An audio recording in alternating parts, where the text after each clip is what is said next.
and avoid those bad stretches that have been so terrible for them this year. Corbett spins into the lane. It's no good. And Abdou Timbila rising up and pulling down the rebound. 2 minutes down, still no points on the board for either team. Fordham's whiteout game. Fordham 0-6 in conference play.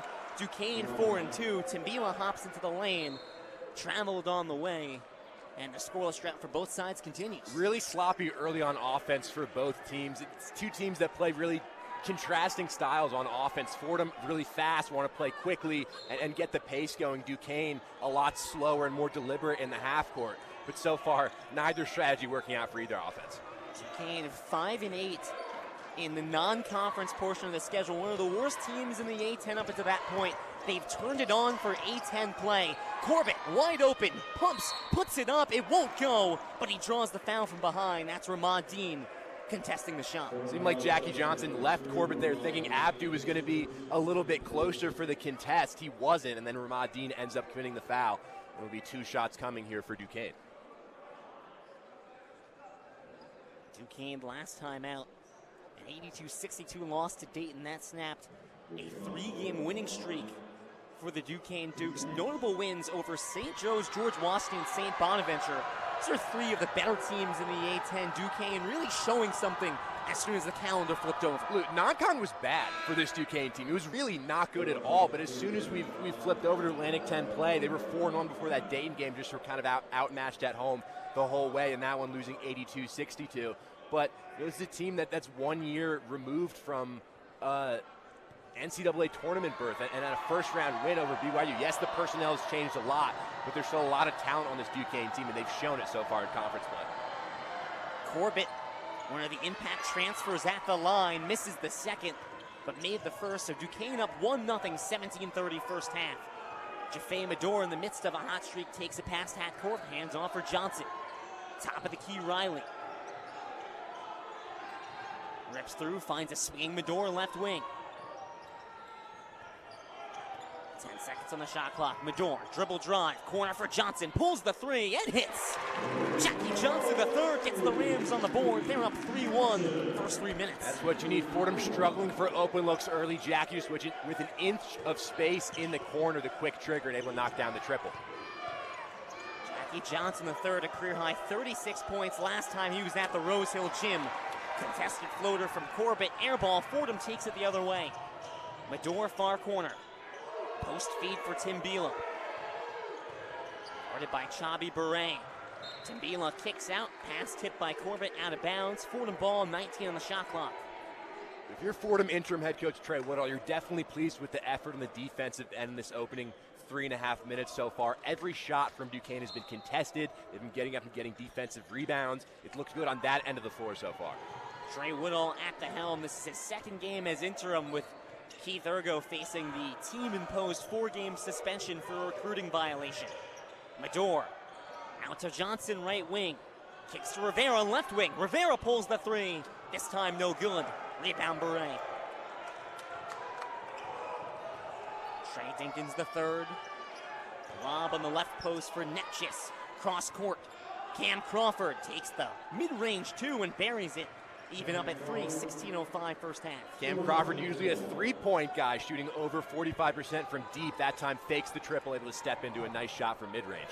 Focal point of this Duquesne team is the top 3 guards, all transfers, Dinkins, Crawford, and Jashawn Corbett. Johnson off a screen, right wing, top of the key, Riley. Swings it left wing for Medor, guarded by Dinkins. Bounces Timbila. Fakes the handoff. Timbila travels as he botched a fake handoff with Medor on the left side. 15-36 first half. Not a ton of action. Low scoring here in the first 4 minutes. It's 3 apiece. We send it back for our first break of the evening. It's Fordham men's basketball on WFUV Sports.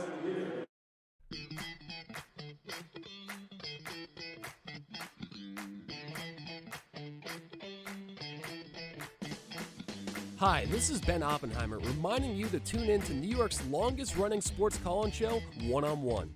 Catch One-on-One live on the WFUV Sports YouTube channel every Saturday from 11 a.m. to 2 p.m. and then later on 90.7 FM from 11 p.m. to 2 a.m. We'll catch you next Saturday on One on One.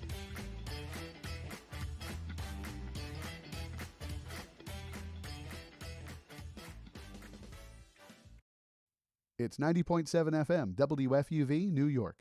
The next segue you'll hear is from music to sports. We're handing off to the WFUV sports crew and live coverage of Fordham University men's basketball. The game will be on 90.7 FM, but the music doesn't stop. You can keep listening to this show online. Just open up the WFUV app or head to WFUV.org.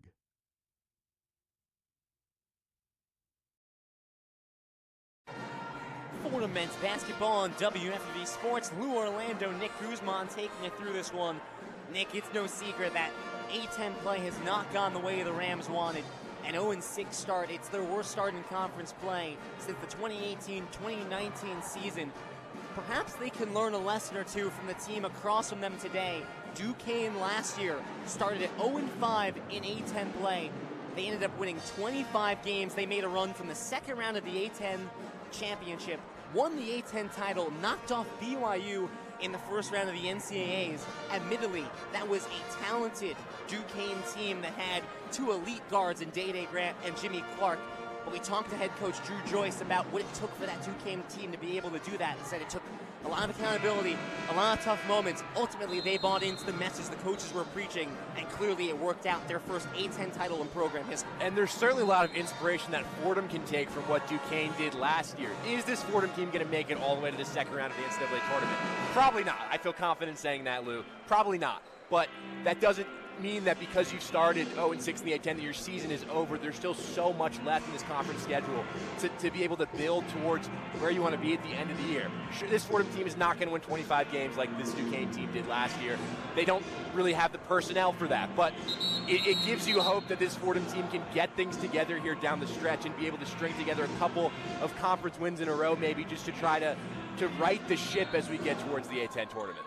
Two things can be true at once. Still plenty of time left this season to turn this ship around. At the same time, in the words of the great Yogi Berra, it gets late early out here. Fordham cannot stomach too many more losses before this season unravels. Cam Crawford, free throw line, bounces a pass off the knee of Matt Zona. It flies out of bounds, staying with Duquesne, 20 on the shot clock. Yeah, it's been nothing easy for Duquesne on offense. I mean, Fordham into this one ranked last in the A-10 in defense and opponents' points per game. Pretty much every defensive category, Fordham's last in it. But the help defense has looked really good. It's looked disciplined so far. Now it's just whether or not Fordham can keep this going on the defensive end. Timbila, Jackie Johnson take a seat. Jameer Tripp, Josh Rivera check into the game. Corbett gets the inbound pass, top of the key. Shovels it back for Crawford. Into the corner for Netchis. Off a screen, lobs it back to the left wing for Crawford. Pulls up, deep mid-range, air ball. Zona with the rebound. Medora in transition, down to the block, curls back out. To Riley on the left wing, gives back to Medora in the corner. Medora drives baseline, steps back, deep two, no good. Drew the foul. It's a hard shot in the corner from mid-range trying to knock that down, but Jaffe Medor's so good at getting the free throw line, and he's Fordham's best free throw shooter, up near 85% on the year. In that UMass game, he went to the line 16 times and made 14 free throws. It's a real part of his game is getting to the rim. That time it was mid-range, but being able to draw contact and get his points from the charity stripe. Trey Dinkins III, the guilty party on the foul, did not give Medora much space to land there after the shot. Medora sinks the first free throw, and that freshman Ryan Pettis checking into this game as he subs out Zach Riley. It's a trend we've seen more and more from head coach Keith Ergo and now interim coach Trey Woodall is getting the freshman Ryan Pettis involved early in these games. He played 8 key minutes against Loyola Chicago and looked pretty good, was passing the ball well, got in some passing lanes on defense too. The inexperience definitely still there with Ryan Pettis, but the only way you combat that is by getting him into these spots more often, especially Jaden Smith out. Pettis is really the carrying the torch for these freshmen. Medora makes both. Rams ahead 5-3, 14:45 first half. Edwards up top for David Dixon. And a handoff for Kareem Rozier. Corner for Corbett. Too strong on the three, misses the rim. Tripp controls the rebound. Takes it past half court, dishes to the corner for Rivera. Back out to Tripp. That pass was deflected, but into the hands of Matt Zona. Hand off Medor. Fordham struggling to find an opening here against this stingy Duquesne defense. Zona's left wing three off right iron.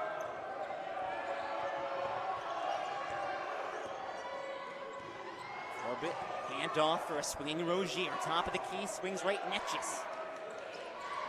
This is the corner for Maximus Edwards. Pull up two from the right elbow, rolls out. Zona the rebound, hands it over to Ryan Pettis. Another tough contested two, though, forced by this Fordham defense. Slow starts for both offenses. Duquesne 1 of 7 from the field, Fordham 1 of 5. Neither team finding a groove. Zona right wing, handoff Medor. Guarded by Edwards, lob down low to Zona. He is double teamed. Kick out, it's intercepted by Netches. Duquesne running in transition. Netches right down the lane. Lays it in with the left hand. Even at 5, 13-30 first half. They had the mismatch down low with Zona, the smaller guard, on him, but immediately Duquesne swarmed with that help, forcing Zona into an awkward pass. Netches, lightning fast the other way, lays it in with the left hand. Zona top of the key.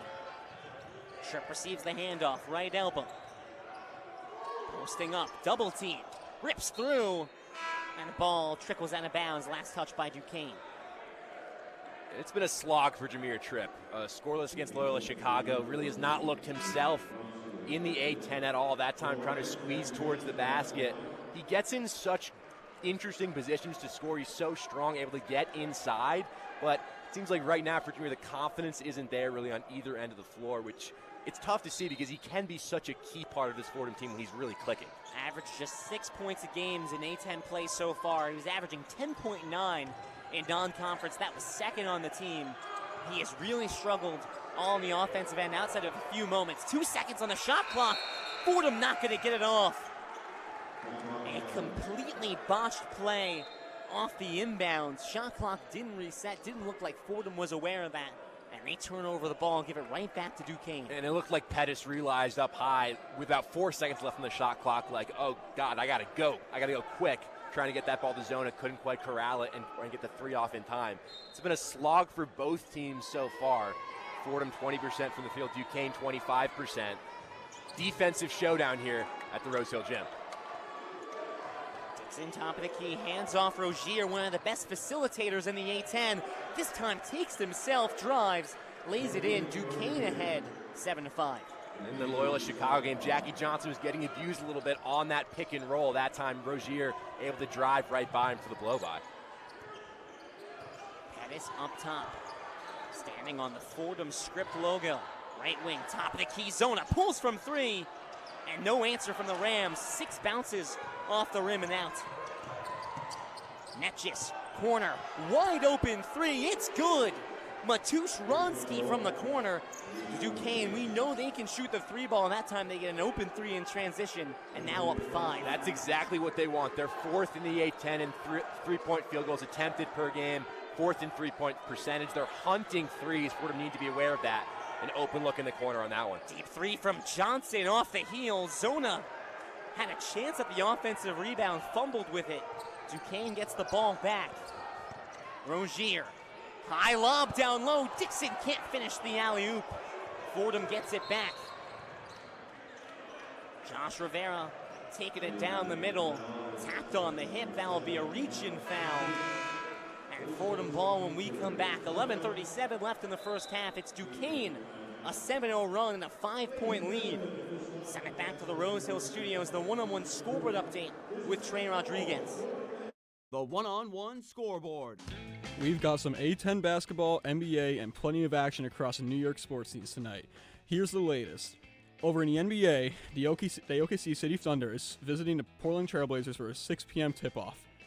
On the ice, the Rangers are defending the Garden against the Colorado Avalanche and newly acquired Martin Necas at 1 p.m. Up north in Canada, the Calgary Flames are set to face off against the Winnipeg Jets and Connor Hellebuck this evening at 6 p.m. Meanwhile, in Big Ten basketball, Nebraska will be facing against Wisconsin at 1 p.m. today, and last night, the Xavier Musketeers defeated the Yukon Huskies with Zach Fremantle leading the charge, dropping 15 points, 5 rebounds, and 2 assists in an upset victory. Stay tuned as we bring you more updates and scores. With the one-on-one scoreboard, I'm Trey Rodriguez.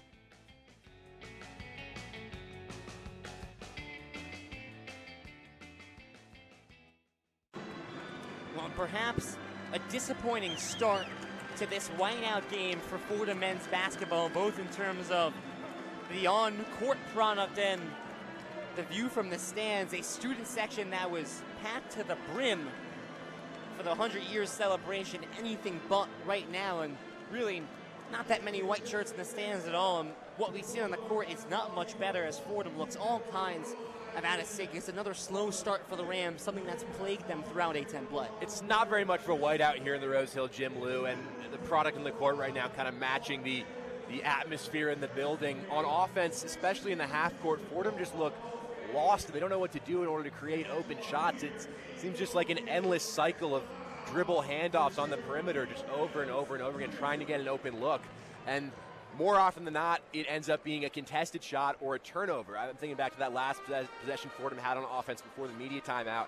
It's dribble handoffs on the outside, and then Jackie Johnson looks at the shot clock, sees he's got under 10 seconds, and opts to jack up a deep, deep three, which he showed early in non-con he can make those kinds of shots. He's a good three-point shooter, but it's not a great shot for Jackie Johnson to be pulling those from way beyond the arc. Fordham can work to try to get a more efficient shot than that, but the way the offense is working right now, it's not really working at all. It looks very, very disjointed, especially in the half court when Duquesne have time to set up on defense. And it's a Fordham offense that has looked a lot different in A10 play. They closed out non-conference with 5 straight games of 80-plus points. Now, they had 118 points in that crazy triple overtime game against UMass. Not sure you have to look at that one the same way. Every other game which has been in regulation in conference play, under 70 points for this Rams offense. We've chronicled Jameer Tripp's struggles. Feels like the efficiency from Jackie Johnson has taken a dip.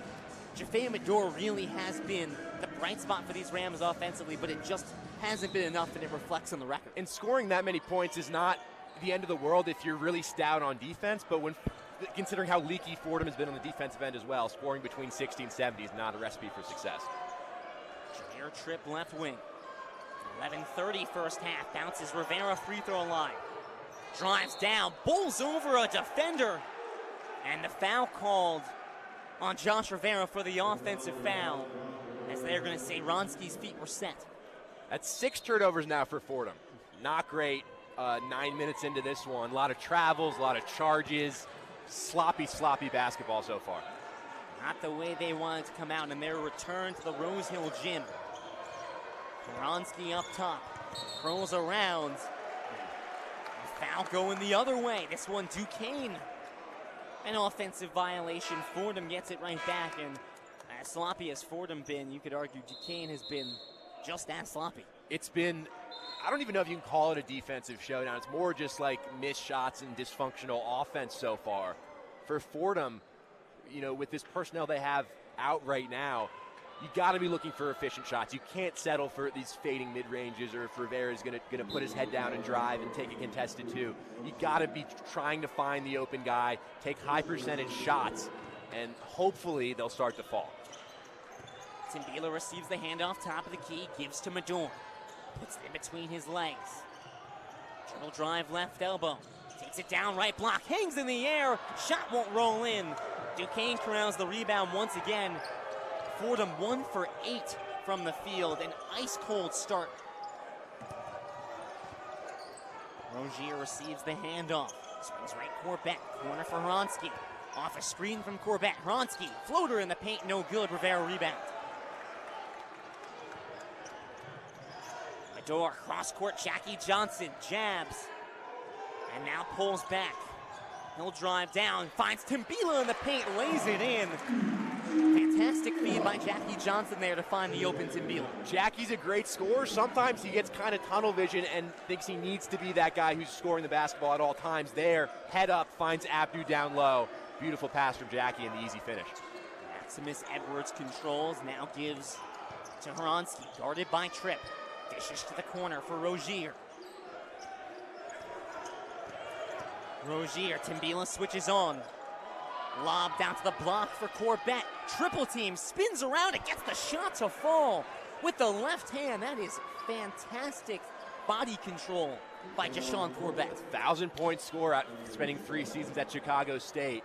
That kind of move is exactly what he's trying to do. Get inside, be physical, despite being swarmed by Fordham defenders, able to get it to go.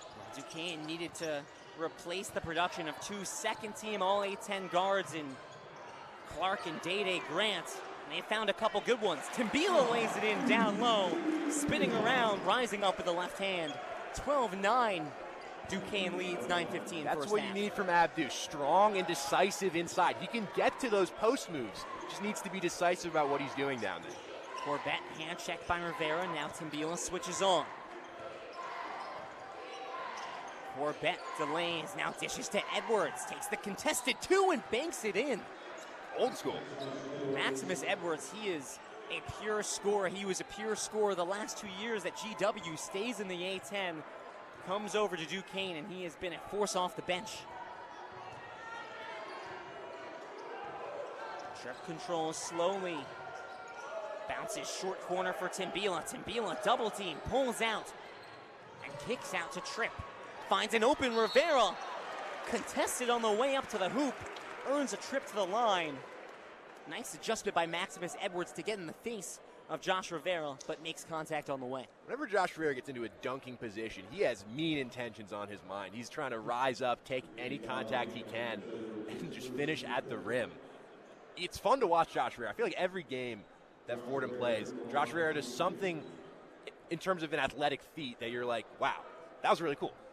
He was described by Keith Urgo as a lethal offensive weapon, and I think when you look at who Fordham has on this team, you could make a case when you use the term athletic freak, it best describes Josh Rivera. There's really not a ton of people in the A-10 that can jump out of the building quite like him. And he takes the contact, he gets to the free throw line. That's where the trouble has been for Josh Rivera, 50% on the year. But it's been better lately. That number was down near 40% in non-con. He's been able to get to the line and take advantage more so of these opportunities. Rivera makes both. Smooth stroke.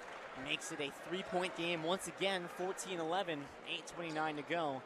And Rivera will check out, but you mentioned his recent success at the free throw line. He was a very big part of Fordham staying in that game against UMass. He got to the line a lot, and he didn't fall apart. Stayed composed and made a lot of those shots. And that free throw percentage getting to 50%, that's a big deal. It is. It was in the low 40s for a while this season. Maximus Edwards with the ball up top.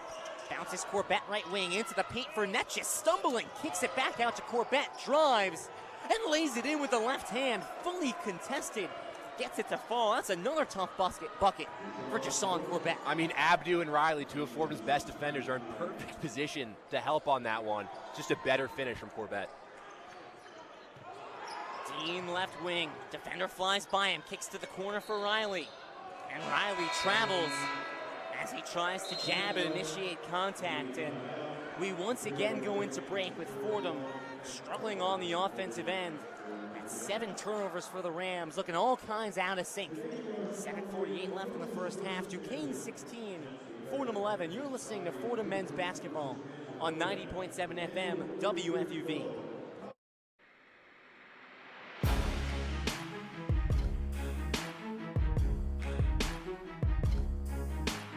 I'm Chaz McAdams. And I'm Ben Oppenheimer. And we are two of your hosts for On the Hill, the flagship podcast of Fordham Athletics. We'll be talking about everything from football at Moglia Stadium to hoops at the historic Rose Hill Gym. Discussing the ins and outs of all Ram athletes, teams, and big games. If you want to be part of the Ramily, then listen to On the Hill from WFUV Sports.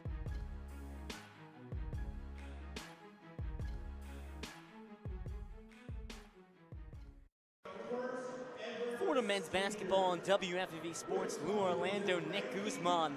It's the whiteout game here at the Rose Hill Gym.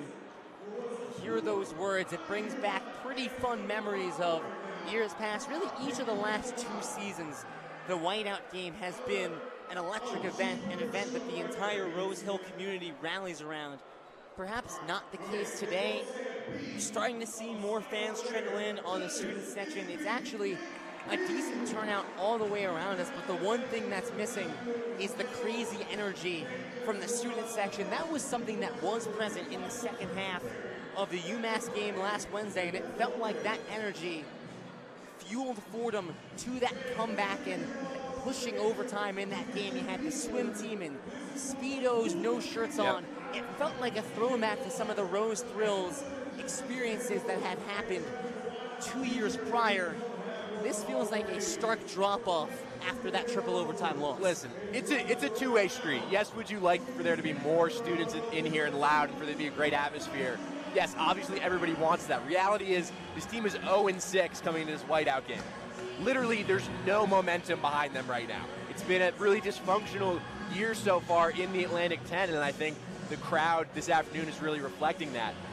A couple exciting shots get made here, this crowd's going to start to get loud. A couple stops on defense, maybe a block or two, and this place is going to get loud. But it's not just the players feed off the crowd, but the crowd also feeds off the players. It goes back and forth. And if that relationship is working both ways, then this can be one of the best atmospheres of college basketball. Like any good relationship, it's a two-way street. Yep. And we had talked to Jameer Tripp and Will Richardson about the fans at the beginning of the year, prior to the start of the season. There was a significant drop-off in fan energy from the 25-win season in 2022-23 to the 13-win season in 2023-24. And to their credit, both Tripp and Richardson said, we play a big role in that. If we play well, if we play the way that we can, the fans will come, but we have to earn that first. And I think you could make the case that this Rams team has not earned the raucous home energy that they got 2 years ago. I definitely agree with that. I mean, they have 7 turnovers so far in this game, 3 of 10 from the field. There's just not a lot to cheer about. Netchis controls up top. Free throw line for Dinkins. Jab spinning around, guarded by Riley. Fades away with the leaner, and it's no good, rolls out. Medora the rebound. Fordham trailing by 5. Dishes to Zona, top of the key. Hands off back to Medora. Dean, right elbow extended, steps behind, three-point land and buries it. Ramon Dean cuts the Duquesne lead to 2, 16-14. Doesn't shoot a ton of threes, but 40% on the air. He's efficient. He picks his spots. Open look for Ramon Dean. He's going to pull the trigger. Ramon Dean been one of the more consistent players on this Rams team that's gone through plenty of peaks and valleys throughout the course of this season. Corbett tied up on the left wing. Jabbing, signaling for players to move. A little bit of confusion here on the Duquesne side. 5 on the shot clock. Duquesne backs his way into the post, spins around, and knocks Dean to the ground. Offensive foul. Corbett made the shot. It's not going to count. He'll plead his case with the official on the baseline. It's not going to do much. That'll get the crowd energized. Taking a charge like that, Ramon Dean putting his body on the line. Great sequence on both ends there for the junior from the Bahamas. 16-14, Duquesne, 6:40 left in the first half. Really feels like this first half has flown by. It has. It's just miss after miss. Johnson bounces Zona, top of the key. Zona left wing, handoff for Riley. Curling around to the free throw line. Back out Dean. Top of the key, Johnson, 6 on the shot clock. Step back 3, fouled. The shot airballed, but Jackie Johnson earning 3 shots at the line. And a chance to take the lead for the Rams here, despite all the dysfunction for the Rams so far. They're still in this game. I think that says something, A, about how Duquesne has played so far, but B, about Fordham's ability just to stick in this game. Well, I think it's dysfunction really only on one side of the floor. It's dysfunction on offense. Fordham defensively really have done a really nice job of forcing turnovers, of drawing charges, of grabbing rebounds. And so far, 6:16 left in this first half. It feels almost like an old school Fordham game, what we'd be accustomed to, in the Keith Urgo era. Low-scoring defensive efforts there, and you kind of just grind it out. But this is definitely a different feel than most of the games we've covered in the A-10 this year so far for the Rams. Jackie Johnson to the line. This is the first time he has played against Duquesne in his D1 career. He spent his freshman year at Duquesne, had a very promising freshman season. 9.5 points per game, was 5th on the team, ended up transferring to UNLV at the season's close. So a chance for, maybe call it a revenge game here. The juice is probably flowing for Jackie Johnson against his former team. He hits all 3 free throws. The evidence was there that Jackie was an elite scorer in his freshman year at Duquesne. He dropped 30 points in a game against GW as a freshman. So the evidence was there that this guy can put the ball in the bucket. Well, Jackie's free throws. Fordham retakes the lead, 17-16. Rogier curling around, won't make the shot. Excellent contest down low. Duquesne the offensive rebound, they keep it here. Netchis Jump pass, short corner. Wilborn finds Crawford on the left block. Back out to Netchis, 10 on the shot clock. Rozier, right wing, guarded by Dean. Drives baseline, kicks to the corner for Crawford. The three, he buries it. And Duquesne right back out. 19-17 the lead. That is the exact shot that Cam Crawford wants. That three in the corner, catch and shoot, no time to think about it. Quick release, that's his shot. An excellent feed by Rozier, one of the best facilitators in all of D1 basketball. 3.9 assists per game, 4th in the nation in assist to turnover ratio. Zona up top, shot clock under 10. Handoff for Mador. Shot clock down to 5. Dribble drive, right lane. Mador swatted away. Rising up, Eli Wilborn. And that's going to be Duquesne ball. But again, Lou, on that possession, the shot clock gets to 5 seconds. You're fast to make something happen. The ball never went down low that whole possession. It was all on the perimeter, deep on the perimeter, no penetration. And when that doesn't happen, no one's going to get open on offense. You got to be able to drive and kick. It's a critique of the Fordham offense that it has not been as creative or as challenging for opponents to guard as you'd like it to be. It's very guard heavy, very guard reliant on the likes of Jackie Johnson, Jaffe Mador. Crawford left wing, dishes back out to Netchis. Left wing three, bad miss, just grazes the left wing. Left rim rather. Trailing by 2, 19-17, 4:37 to play. Johnson, free throw line, wants the kick out, finds Riley, right wing. Handoff Dean. Across to Johnson, corner for Mador. Pulls from 3, wide open, it's short. Offensive rebound and a putback by Dean. Tied at 19. Attitude flying in on the offensive boards for Ahmad Dean. He's been really impressive in this first half. Ahmad Dean has one of 2 Fordham players to start every game this season. That says a lot about the consistency that he's brought to the table this season. Rozier left lane to Netchis, back to Rozier, fakes and drives, pulls the 2 from deep, it's good. That's a contested 18-footer from Rozier. He made it look easy. He's only 5'9", 160 pounds. That is such an impressive shot for mid-range to be able to elevate at his height and still be effective. He's a fun guard to watch. Dean, handoff to Johnson, top of the key. Picks up his dribble. Dishes right for Mador. Step back at the free throw line. No answer from the Rams. Foul on the floor. It's going to go against Duquesne. This is Fordham ball.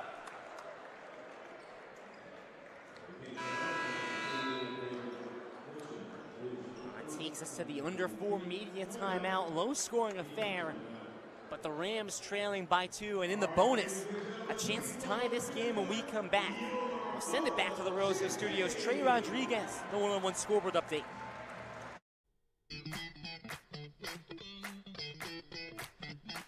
To start off Championship Sunday, Jaden Daniels and the Commanders will be facing off against the Hi, Saquon this is Park. Ben Oppenheimer. Saquon Park.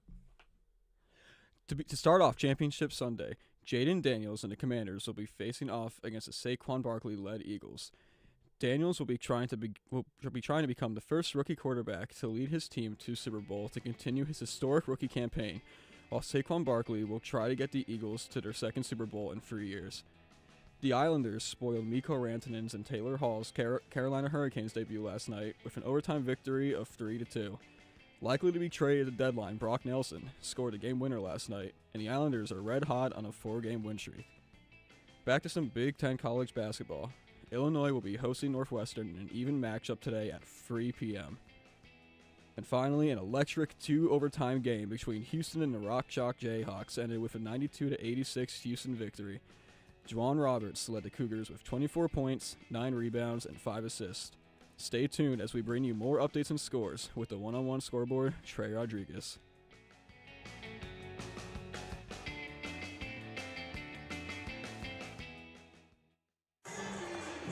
Your site for basketball, the Rose Hill Gym, January 26th, 2025. It's the whiteout game at the Rose Hill Gym. It's been low energy and for good reason. Both teams still trying to find their footing, and perhaps one of the more surprising turns so far for the Rams is that Jaffe Mador has not really had a profound impact on this game It's the best 3-game stretch in his D1 career. The last 3 games, 20-plus points in each of them. He's averaging 22.2 and over 5 assists. He's been a revelation in A10 play, looking a lot like the guy Fordham was excited to bring in from UTSA. He's been nothing short of awesome so far in A10 play. Yeah, 0 for 4 so far this afternoon, but he's been getting to his spots. The shot's just not falling. For Jaffe, last year a big reason why it was a little bit disappointing for him personally, the efficiency just wasn't there. He was shooting close to 30% from the field, and that's just really not good enough at this level to be a primary scorer for a team's offense. But in this stretch, he's been so efficient, taking good shots, getting to the rim, getting fouled, but also dishing the ball and being really committed on the defensive end as well. It's been really a great stretch for Jaffe, and it feels like it's been a long time coming for him to finally put it all together in a Fordham uniform to become this really, really talented guard that we all knew he was. And you start to get excited about Jaffe Madore and Jackie Johnson playing at a high level together. That is an elite 2-guard combo. You think back to the Loyola Chicago game on Wednesday. They both put up 22 apiece in that game. No one on Loyola Chicago scored more than 13, and you don't win that game. I think that was something you looked at the box score and you went, that doesn't equate, that doesn't make a ton of sense. Fordham has the talent, especially in the backcourt, to succeed offensively in the A10. For whatever reason, just hasn't come together. I think a little bit in that Loyola game, Jackie and Jaffe were recognizing that there wasn't a ton of scoring elsewhere and realizing in the second half, okay, if we're going to win, we're going to have to take this game over ourselves. That led to some ill-advised shots, some contested shots that probably there were better looks available. But I think both those guys recognize how crucial they are on offense towards this team's success. But I think down the stretch against Loyola Chicago, some ill-advised shots. But I think it's because they feel the pressure of being the impetus of this offense. Matt Zona perfect from the free throw line, even at 21, as David Dixon's foul on the floor puts Fordham at the line, brings this game back even. 21 apiece, 3:30 to go first half. Dixon handoff, Kareem Rozier. Top of the key, swing right, Maximus Edwards. Screen high from Dixon. Edwards, free throw line, drives, left lane, fakes it off glass. Just a scorer and doesn't need a lot of time to do it. Had 22 points against GW in 17 minutes, and then 17 against the Bonnies also in just 17 minutes. 23-21 Duquesne. Tambila handoff, Jackie Johnson inside three-point land, pivoting around, covered well by Edwards. 12 in the shot clock, nice pass by Johnson. It's deep down low to finish off the play. Tied at 23, a no-look feed by Jackie Johnson. And a cut down low. This Fordham team does not cut to the basket enough. That time, Jackie stuck up top. Ramad Dean with the beautiful cut to the basket. Great pass from Jackie, and Ramad Dean another finish. 2 assists from Jackie Johnson. Both have been flashy. Floater from Rozier rolls in. And now buckets starting to fall for both sides. 25-23. 2:24 first half. It was only a matter of time. Both these teams do have a lot of talent on offense, just the shots were not falling early. Madore driving through, laying it in at the rim. He blew by his defender on the wing. And there's the Jaffe Madore that we've seen of late, the explosive guard that can drive by anyone. It's the speed on the perimeter, and it's elite finishing at the basket as well. Edwards, deep right wing. Bronski drives, contested by Tambila, short on the 2, offensive rebound, blocked by Tambila. Fordham ends the possession with the ball, and now a loose ball foul going against Duquesne. Momentum potentially starting to swing for the Rams, and how about Abdu Tambila? A good shot contest on the first shot, then blocks the second. That's the rim protector that Abdu Tambila has made a name for himself as. The prior 2 seasons, it's come and gone this year, but at his best, he's still that player. I mean, he was a preseason All-A-10 defensive selection for a reason. The shot contest, elite in that spot, able to get the block as well. When Abdu is locked in and mentally focused and getting to the right spots on both ends of the floor, he can be so effective as a big in this conference. Jameer Tripp at the line, 1-and-1, rattles in. The foul's big, 9 fouls on Duquesne, just only 2 fouls on Fordham. So Rams in the bonus and taking advantage of the stripe. Last time Fordham was at the Rose Hill Gym, we saw a lot of fouls. We saw the most players ejected from a game in NCAA history. Tripp makes both, 27-25, Fordham leads. both halves against UMass. Fordham did a nice job of getting into the bonus. The problem was they fouled too. To point out that discrepancy, it's a good spot for the Rams to be in here late in the first half. Cam Crawford, one-hand pass across to Rozier. Gives to Edwards, right wing. Steps inside, three-point land. Deep two, off left iron. Dean, rebound off his hands. It stays here with Duquesne. Deep three from Cam Crawford, short as well. Jackie Johnson the rebound, minute 20 to play. Dean left wing in transition off right iron. Tripp offensive rebound, puts it back up, it's blocked. Duquesne the other way. Netchis to Crawford, wide open look from deep, it's good. Cam Crawford, wide open in transition, 28-27 Duquesne. It's back-to-back possessions for Duquesne where Cam Crawford has had wide open looks from three. The guy shoots 45%, that can't happen. 45%, that's second in all of the A-10. Yep. He's one of the league's best shooters from deep on a team that shoots very well from deep. Johnson up top, 45 seconds and ticking. He'll drive, left lane, lays it in off glass. Hanging in the air, Jackie Johnson, the acrobat. Gives Fordham the 1-point lead, 29-28.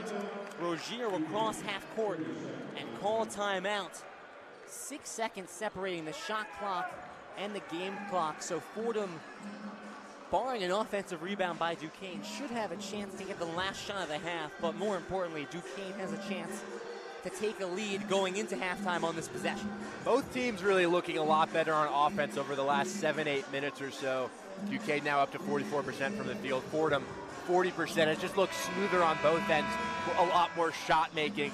I think for Fordham, you have to be looking at Cam Crawford in this situation. They're going to try to get him for an open three.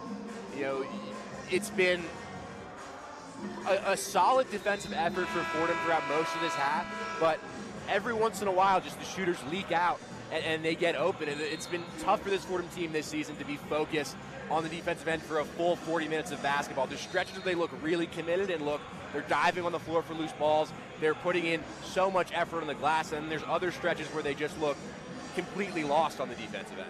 Well, Duquesne's leading scorers, that would be Dinkins with 11.4, Corbett with 9.7, and then Cam Crawford with 7.6. Crawford leads Duquesne with 8 points so far in this one.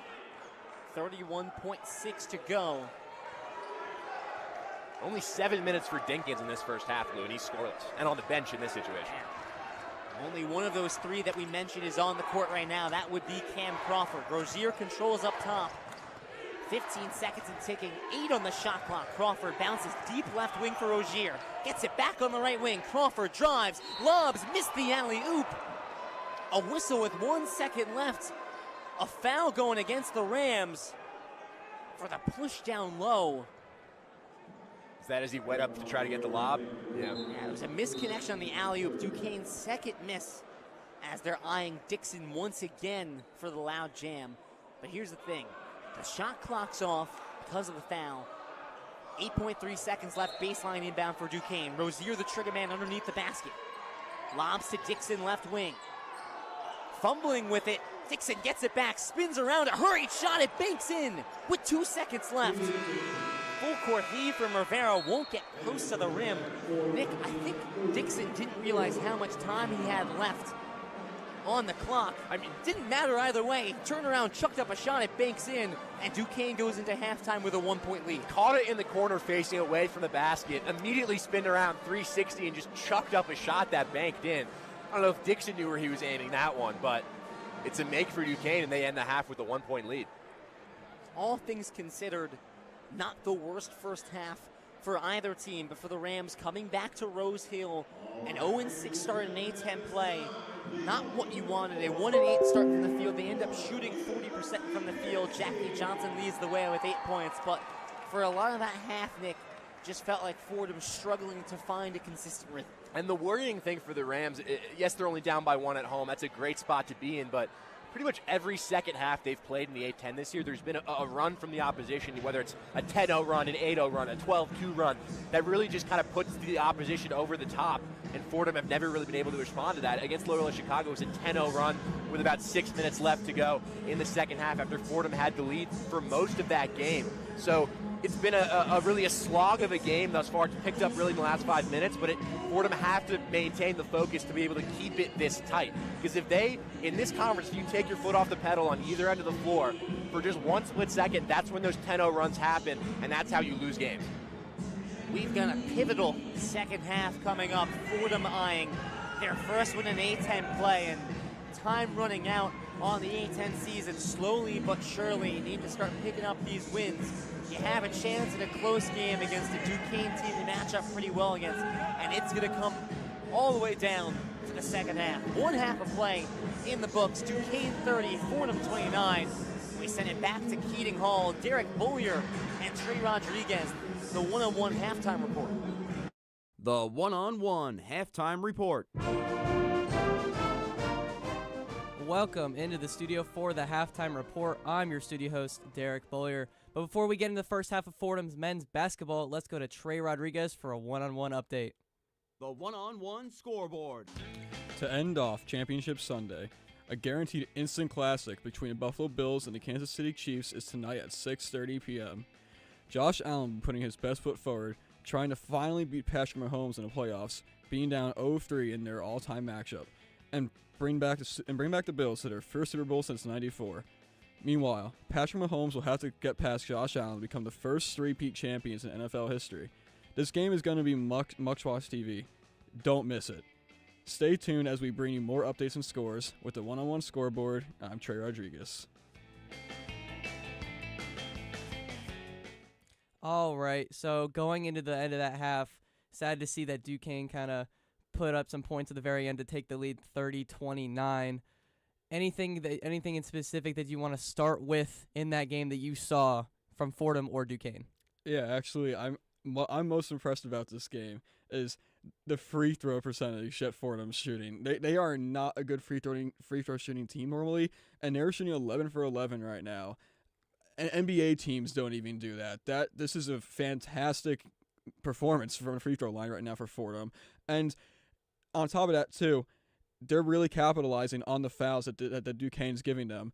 And Fordham themselves, they're not fouling too much either. So on the foul department, I really think that Fordham's doing phenomenal right now. And the fact that their free throws they're dropping in, they're actually hitting their free throws. And you see what happens when they hit their free throws. They are in this game. They're down by 1, and this game has been very competitive.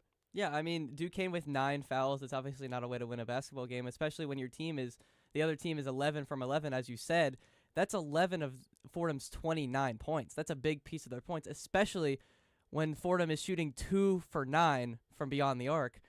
What is something that you want to see to maybe fix do you want to maybe see them fix that 3-point, maybe shoot more and try and see maybe eventually it'll fix itself? Or do you want to see them stray away from that 3, maybe go farther into the paint? I think I want to see them stray away from that 3. See, the problem here is that when you look at their field goals attempted this game between Duquesne and Fordham, Duquesne has shot 8 more shots than Fordham, and Fordham's going to need to end up because of that. Because the reason for that is that Fordham's just turning the ball over. They're turning the ball over way too much. They have around 9 turnovers right now, and it can't keep on happening because being down 8 attempted shots. It's not a way you can win a basketball game, especially with the way you're shooting threes right now. Fordham's going to need to limit their turnovers and probably bring their game more into the paint. Yeah, of course. Especially with, like you said, their 9 turnovers. That's just not good to do, especially, as we all know, today is their Fordham's whiteout game. How do you feel with the audience retention? Obviously, Fordham is 0 for 6 in the conference right now, so maybe not as loud as you'd like it to be, but it is a whiteout game. How do you feel the crowd has been doing so far in this game, especially with a close game, 1 point? From what I've heard so far, I think there's been some decent noise going on in Rose Hill. It's not the loudest it can be, that's for sure. Of course. But there's definitely an effort being made there. Yeah. I hear the cheer team out there with their cheers. They're being loud. They're trying to bring the energy up. And honestly, with the way Fordham's playing right now, this is a close game. There needs to be energy here. The crowd needs to do their job, and they need to support the boys out there on the court. So they need to keep it up, probably bring it up a little bit, but they're doing a solid job so far, the crowd, I would say. I do agree with that, but also Fordham does they kind of need to earn that crowd retention. Obviously, being 0 for 6 in the conference isn't the way to do that, but having a close game with a top 5 in the conference team is a way to start earning that audience retention and a way to earn fans and students to start coming into the game. And I think the key player doing that for them right now is Jackie Johnson III. What have you seen from him so far in this game that has allowed him to score and keep Fordham in this game? I mean, Jackie Johnson, whenever I'm doing any of these broadcasts, I always hear his name being brought up. He's just a complete stud. And the way he's leading his team right now in points is, I mean, he's really the reason why they're being kept in this game right now. He's really been playing great so far. I think really with him is that he's been shooting very well from the two.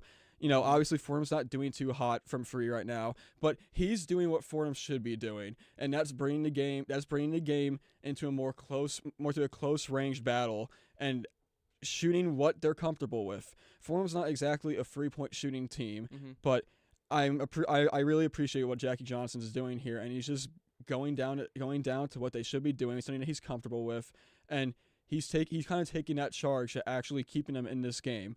It's something that he usually does. Of course, Jackie Johnson is one of their best players, but he's stepping up big time here, going against one of the better teams in this conference, and someone else on this team is going to need to step up though and help him as well, because Jackie Johnson just can't do it all on himself, you know. Yeah, of course, but a way to help him do that and maybe help other players score is getting rebounds, and especially getting those offensive rebounds.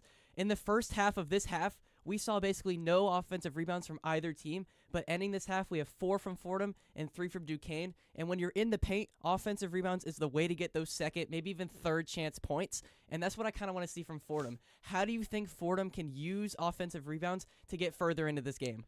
I mean, Fordham's having a big turnover problem right now. Getting those offensive rebounds is going to be the way that they're going to make up for those turnovers and start getting up more shots on the board. As I said, Duquesne has 8 more shots right now than Fordham. Getting more offensive rebounds is going to lead to more second chances, and that's going to lead to more shots on the board, and that's going to allow Fordham to kind of they're going to be able to start to even out that discrepancy between shot attempts. So if they're able to box out properly, play hard around the paint, and crash the rim, grab those offensive rebounds, that'll be a great way for Fordham to really start to bring down that shot difference. And honestly, I think that might be the key to the game here, is getting those rebounds, because the turnovers is kind of hurting them right now. Who knows if that's going to change or not, but a nice way to actually counteract those turnovers would be getting those offensive rebounds. That's going to be huge for Fordham. Absolutely. I want to see some more physical basketball. But now, Lou and Nick had a chance to talk with Fordham's head coach, so let's see if anything they talked about together has come to fruition in this first half. Lou Orlando with Coach Trey Woodall. Coach, obviously you don't get the result you wanted, but that's your first game as a head coach at the D1 level in the books. Any thoughts on that milestone, that experience? I thought our guys did a great job of executing the game plan. We're like 1 or 2 possessions away, but I think our team starts to feel like we're still making a turn. And head in the right direction, because our goal is to be the best team we could be by the end of the year. But I think we all paced to do that, and I think our guys believe. So, again, I thought our guys gave a lot of effort, and a lot of details that, when you go back and watch the film, we executed. We just 1 or 2 shots away, 1 or 2 possessions away from that. Well, you mentioned that. It feels like the last 4 games, probably ever since VCU, those are close games that get decided in the second half. What's missing that's turning the end result the other way? I think it's just 1 shot contest here, 1 tag on a rebound box out there, 1 turnover there, trying to, because we talked about defending, rebound, and taking care of the ball. I think it's just 1 of those possessions that kind of turns the game. But just making sure our guys understand, like, his attitude, that we preach every day, just being able to move on to the next play and how it'll affect the other end. So I think it's just one of those 1 or 2 possessions that we just got away from us. And in the end, it affected us at the end of the game. From a scoring standpoint, this is Jaffe's best 3-game stretch in his D1 career. Obviously, your staff has always talked very highly about him, but last 3 games, are you seeing anything different, whether it's confidence, whether it's just executing, that's helped him really succeed on the court? Well, I think it's experience, honestly, and it's about time for him to, take that turn as one of our leaders. So I think it's just confidence, and he's worked at it every single day. He's earned the right to hit some of the shots that he's hit and take the shots that he's taken. But I think our guys doing a great job of setting him up to be in position to make those plays, so which help our team. So, for us to be successful, we need them to play that way. Coach, thanks a lot. Good luck tomorrow. From the one-on-one studio, I'm your studio host, Derek Boyer, sending it back to Lou Orlando and Nick Guzman for the second half of Fordham men's basketball.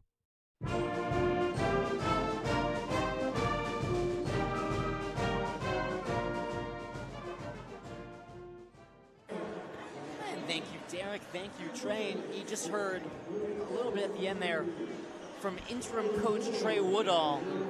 Last Wednesday, coached his first game as a head coach at the D1 level.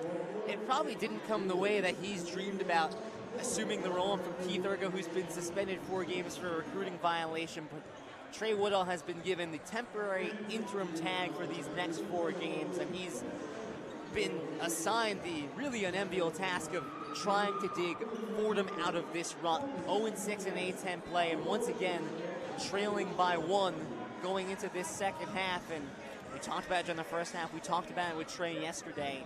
Fordham's been on the wrong end of second half runs, and that's been a big reason why they've started this season 0-6 in conference. And against Loyola Chicago, it was me and Chaz on the call, Chaz McAdams, and we were talking about how crucial that period between the start of the second half and the under-16 media timeout is, because before that Loyola game, that was the stretch where those runs were happening against this Fordham team. They survived that stretch against Loyola Chicago, then the run came later in the second half. So it's not just an under-16 media timeout thing. It's an entire second half. You have to be so focused and locked in on both ends of the floor. Like Trey Woodall was talking about in the coach's sound. It's a shot contest here. It's a mistake here or there. And then the problem is with that, yes, it's one mistake, but then it tends to spiral into, on the other end of the floor, stuff going wrong. So you miss a shot contest on one end, and that spirals into a bad offensive possession on the other end, and then vice versa.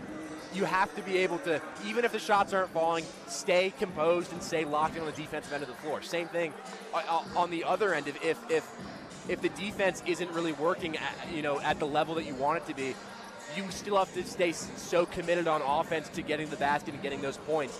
You can't let the wheels fall off no matter what happens. And too often in this Atlantic 10 season so far for the Rams, the wheels have fallen off at points in these second halves. On Wednesday, it was a 10-0 run late in the second half by Loyola Chicago that boosted the Ramblers to a 70-66 win over the Rams. That was a game that Fordham led at halftime, had leads at junctures in the second half, but ultimately, we talked about things spiraling, mistakes compounding.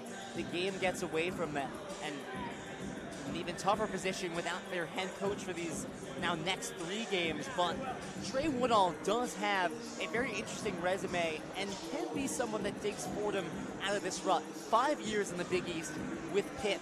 Played at St. Anthony's in Brooklyn in high school under Bob Hurley. That would be the father of Bobby and Danny Hurley. Danny famously the head coach at UConn. Bobby famously played at Duke with Christian Laettner, now coaching at Arizona State. Bob Hurley, the father, is in attendance today to watch one of his former players coach, take a head coaching role here briefly at the D1 level. And it is, you talk to these players, someone that this team really respects. Trey Woodall has a lot of very quality experiences at the D1 level. We still get the sense that there's a lot of buy-in from this team in terms of what the coaches are preaching in terms of getting out of this rut and turning this thing around. Listen, the Ergo suspension obviously not ideal. It's a distraction for the program. It's another obstacle that you have to be able to hop over. But Trey Woodall, so very capable. I mean, you think about his playing career at Pitt. I mean, a starting point guard for really good tournament teams that were 3 seeds and 2 seeds in March Madness, and he was getting good minutes starting at point guard and later in his career at Pitt, and then put in the time as an assistant, all throughout the Atlantic 10, now being the associate head coach here at Fordham for a few years now getting his chance as an interim head coach. As you mentioned, Lou, probably not the scenario he envisioned to be able to lead a program, but it's what it is. And I think for the Fordham, this group of players has bought into what Trey Woodall's saying, because I think it's just a continuation of Keith Ergo's message.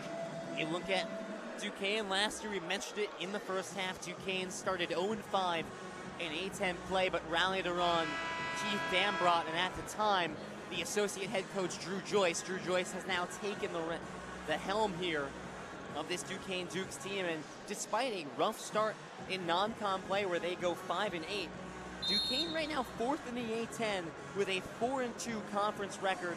They've won 3 of their last 4 games. They dropped their last one to Dayton to snap a 3-game winning streak.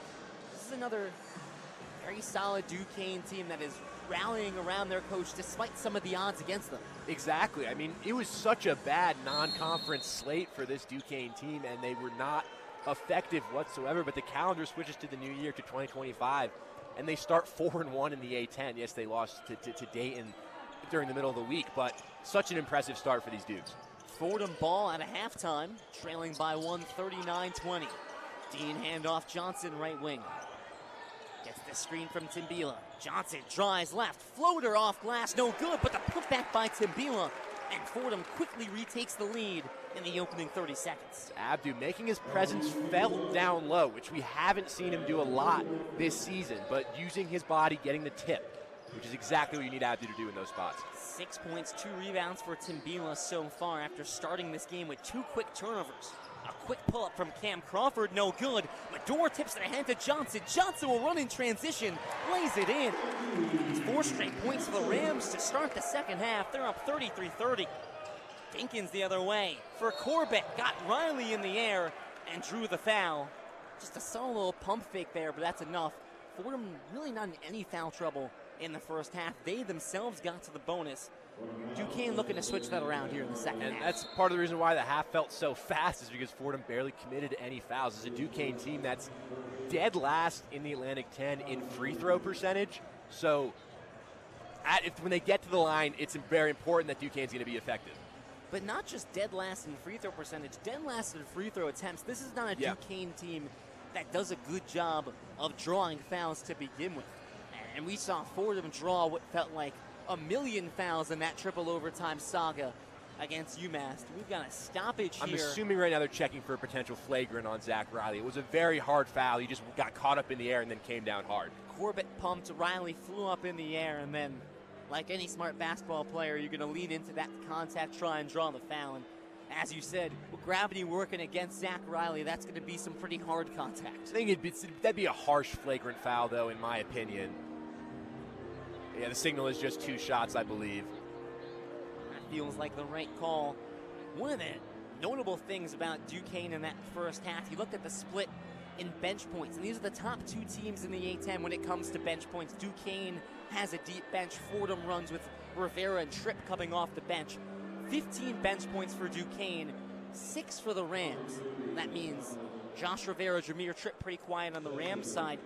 Notable for Duquesne, it was some of their impact starters that were quiet. No points so far in this game for Trey Dinkins, who's their leading scorer. It is going to be a flagrant foul, looks like. Yes, no one around Jashawn Corbett, so that is a surprising decision by the referees. Corbett sinks the first. He'll have one more, and then Duquesne ball with a chance to retake this lead. Corbett just a 43% free throw shooter. So of all the guys you want to commit a flagrant foul on. That is a 62 shot sample size at that.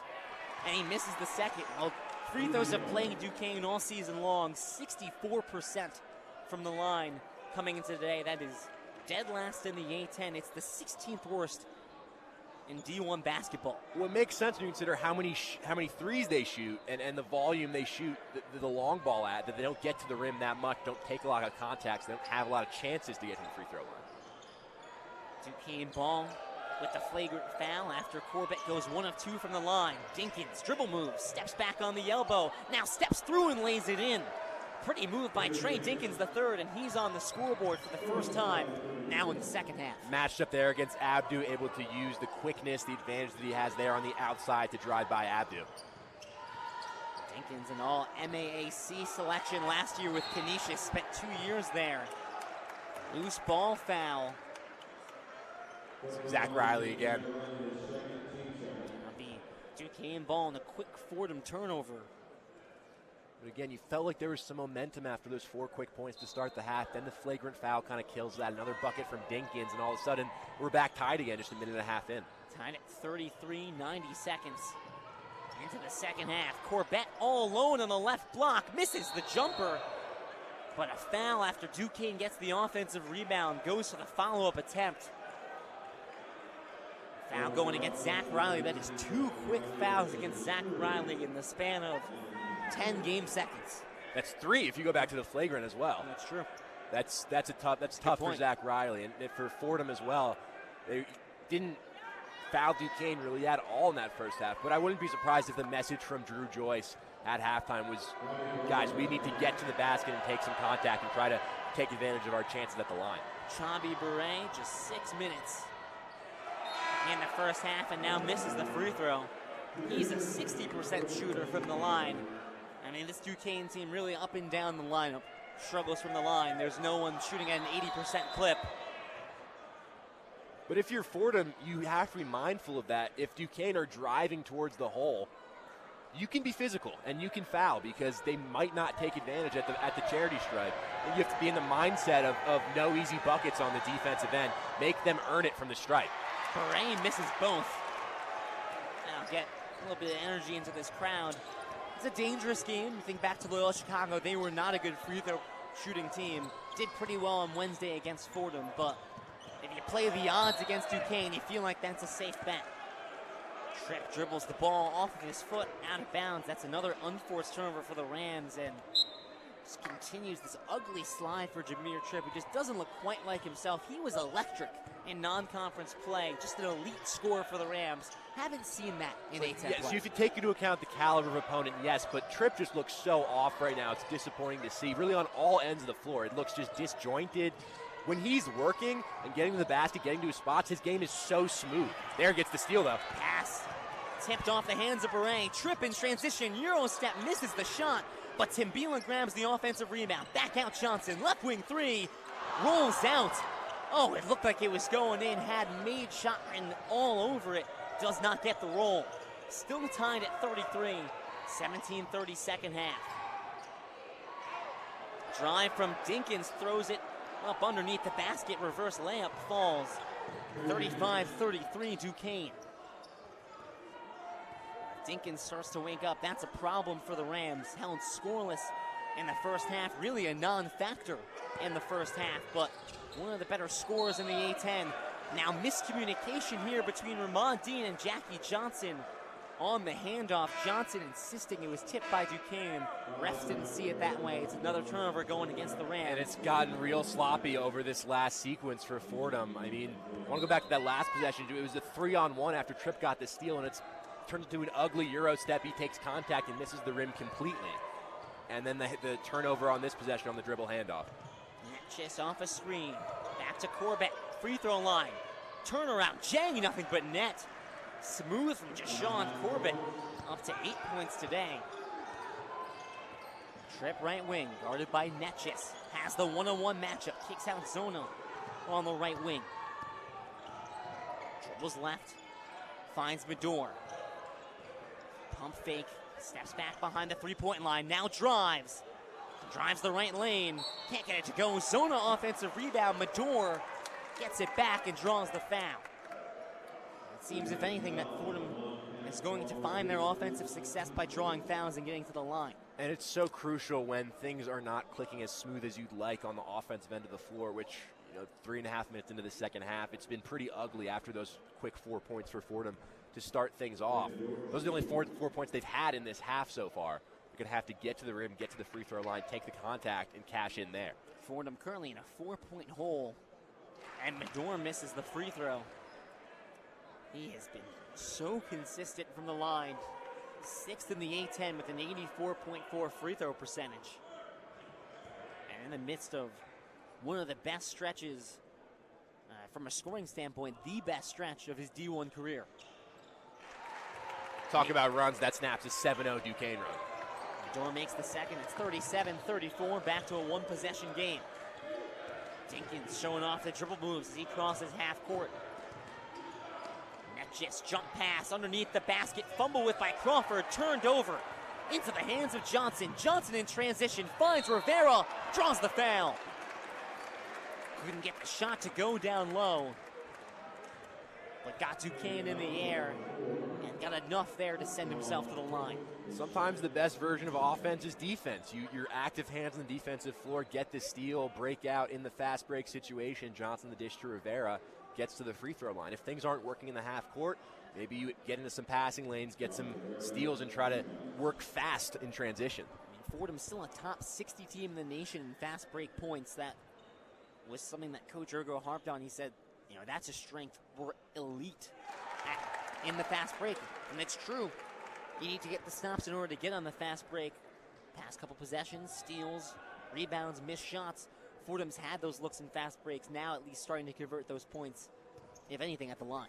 Exactly, and especially considering how disjointed things have looked in the half court, you've got to be able to look or be able to play fast in a game like this. Rivera 1 for 2, 37-35, Duquesne ahead, 15-55 second half. That's just right wing. Bounce low post for Corbin. Leans back on Rivera, spins around, it rolls out. Took a couple bounces off the rim, Medor gets the rebound. Medor in transition, corner, Johnson for 3. Rolls out, Rivera rises up, pulls it off the rim, and slams it down. Tie game at 37. Every single game, Josh Rivera does something that makes you get out of your feet. Like Superman going through the lane, throwing that one down on the putback. And when you get to see Josh Rivera rise up like that, as Beret tries to slam it down with two hands, and Fordham will foul. Nick, as you said, that's an excellent foul. He struggled at the line today, and the last thing you want is for Duquesne to get a little momentum back on their side with an emphatic jam. It's not the same juice when they make it at the line. No, and Beret's 6'9", got 9 inches on Jaffe Medor. He rises up strong and commits the foul. He knows he's not blocking Beret there. He knows he's going to commit a foul. But in that spot, make him earn it at the line. Perhaps things heating up here in the second half. Tied at 37, 15-20 left to go. Lou Orlando, Nick Guzman. It's Fordham men's basketball on WFUV Sports. Hey, it's Chaz McAdams here calling you to tune in to WFUV Sports One-on-One, New York's longest running sports call-in show. With hot takes covering all sports from the 5 boroughs and beyond, to interviews with some of the biggest names in sports media. We're live Saturdays on the WFUV Sports YouTube from 11 a.m. to 2 p.m. and then later on 90.7 FM from 11 p.m. to 2 a.m. Come join us next Saturday for One-on-One.